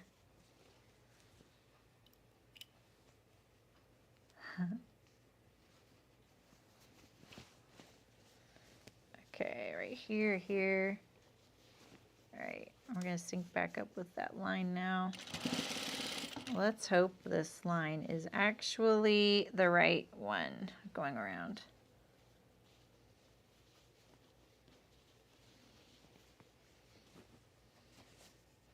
Why didn't I iron it? Oh my God. Because I'm hungry.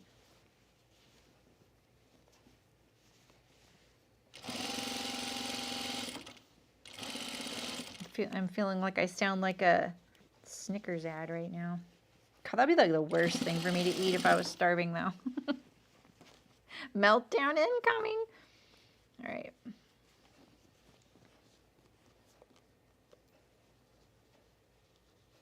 I think stitching this buttonhole closed could make it a little easier to manage too, you know.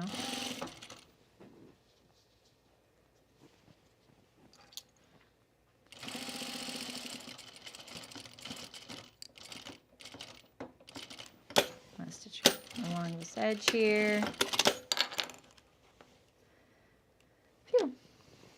Let's see how it looks. Is there any obvious, see, this is bringing back that, you know, moment in high school when I was learning to sew and I hemmed that plaid top and I matched the plaids at the side seam, but I matched them one whole repeat off. And so when I went to hem it, I was doing a concentric circle and my plaid top was getting really, really short, so I couldn't even lift my arms up. And I was like, yeah, I totally meant to do that, you know. Provincial. When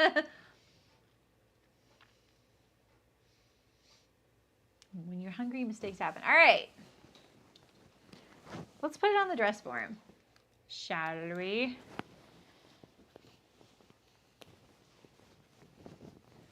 I can't wait to try this on. What a transformation, right?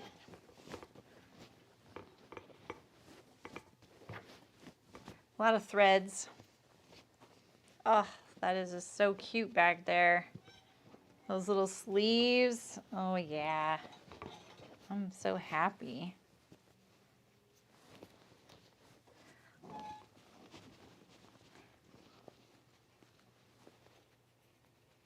You guys, it's so cute. I think that dart, yeah, the dart definitely gives the shaping to the bust. It doesn't really have much to do with the armhole, which is good. So these buttonholes or buttons were sewn on by a machine. And so they tend to spread out the buttonhole too.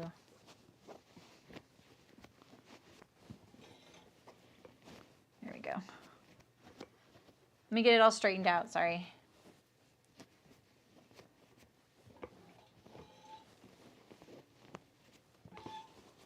So here's where we're wondering how the button placket's going to behave. Because, you know, if I hadn't sewn the buttons and buttonholes on, I could have probably worked on how it would behave with this, the tucks and stuff, but.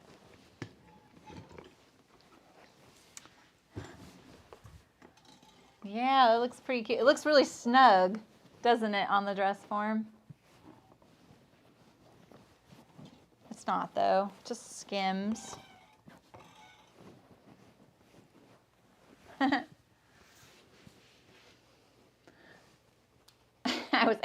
Yeah, exactly. Yeah, I think this turned out great.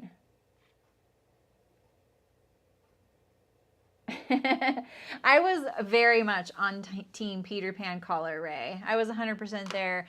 I feel like Peter Pan collars definitely get a bad rap, and I've been one of those people to give them a bad rap, like the cutesiness of it, but they have their place, you know? Yeah, you guys like it? I think it looks really good. It's cute. Can you see the red buttons very well? Not very well. It's okay. The V-neck is nice. Now someone just needs to come out with this pattern, right?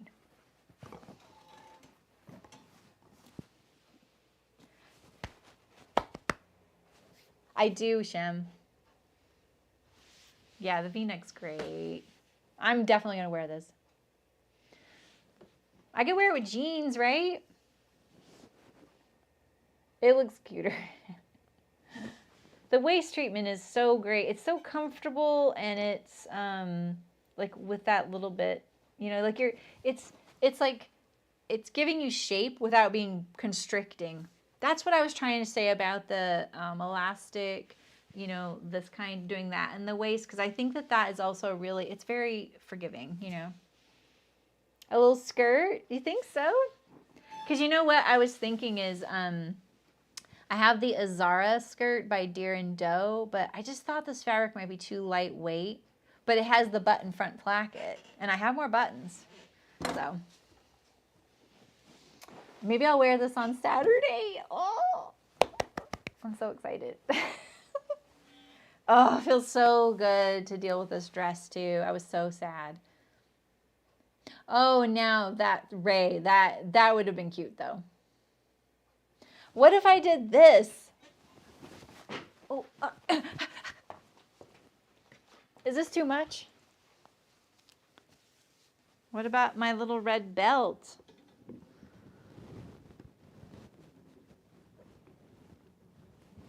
I don't know.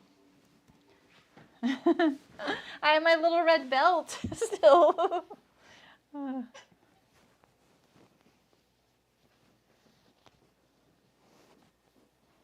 I feel like this would be something I would wear maybe if I was at a show meeting people. Then I would wear the red belt, but I don't know. I think that would be too much. That's true, Shem. It would look like a dress. That's a good point. You were just typing bell, Heidi? Oh, that's awesome. I think you're right, Shem. And you know what? What if I did something where I kept it really simple, but I don't have a lot of yardage, and I just sewed elastic to the edge? You did, Michelle. You made it to the last 2 minutes.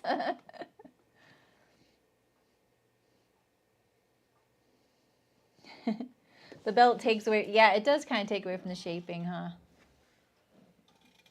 It distracts.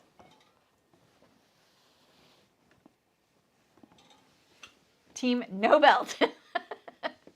I like that you wrote team in caps, but I think you meant to write no belt in caps. The belt gives a different look. Yeah, exactly. Oh, that's so cute. See, we love Procreate, the drawing app, right?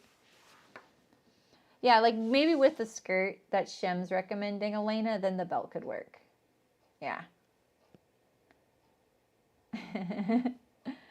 Oh, thanks, guys. This was awesome. Little sassafras top. I can't wait to try it on. I have jeans on, so maybe I'll try it on. Yeah, less is more, exactly. Yeah, see, I have a simple skirt, and no one needs to see the top. I could probably pull off doing one. Yeah. But like the Azores skirt could work because it's smooth. So it would take less fabric. A little bit of A-line. You're a more is more person. It has to be on an iPad, Ray. Yeah, that is the one major drawback about Procreate. And if you know, they just hit 2 million subscribers on iPad and on Instagram. And if you ever look at some of their comments, half of them are all, is this going to be on Android? And I just don't think it will be. I don't know. Maybe they're doing it secretly. Yeah, Michelle, it is the Girl Friday blouse. I use the bottom of the Girl Friday blouse. And I use the top right here of the Azores dress. I used the sleeve and the armhole. And then we used a V-neck that was similar in silhouette to the Girl Friday. And then I left the buttons and buttonholes from the Anthea. That's all that's left. So, and I put that with my jeans, but I sent that back. That's not mine to keep. Yeah, that is a good eye, Michelle. You are a person with a mohawk. I do love that. I tend to be a more is more too, Elena. Like especially before, like where now my current mood is more understated. But then I'm looking through my closet and I'm like, is there any solids in here? Like, come on, Jeremy. So, all right, I'm gonna go. I'm hungry.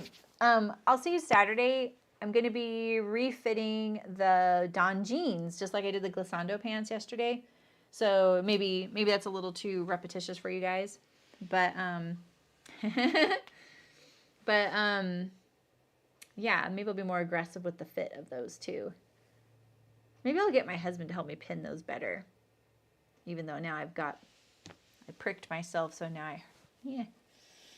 Right? I know, Suzanne, I don't even have to do the buttons and buttonholes. That really is a time saver. We drafted a whole pattern, cut it out, and sewed it since 11 a.m. Not bad. 3.5 hours, 4 hours. We designed it, we drafted it, we cut it, we sewed it. That's why I'm hungry. Yes, another retrofitting win. Thank goodness, right? All right, guys. Thanks for helping me figure all this out. And thanks for giving me so many ideas and tips. You guys are great. You guys think of things that I forget about, and I love that. So I appreciate it. Yeah, I will have a good lunch. I'm having leftover Thai food, and it's a massaman curry. So it's kind of like a peanut sauce, which kind of surprised me, with tofu, carrots, onions. And then I'm putting some of I made this like lunch the other day of barley, green beans, tomato, and sweet potato. And I'm going to throw that in there too. So it's a good lunch. Now I can make it a pattern for you to sew. Well, I directly copied theirs, so I showed you how. All right, you guys. I'll see you guys soon. Bye. Oh my gosh, what a difference, right?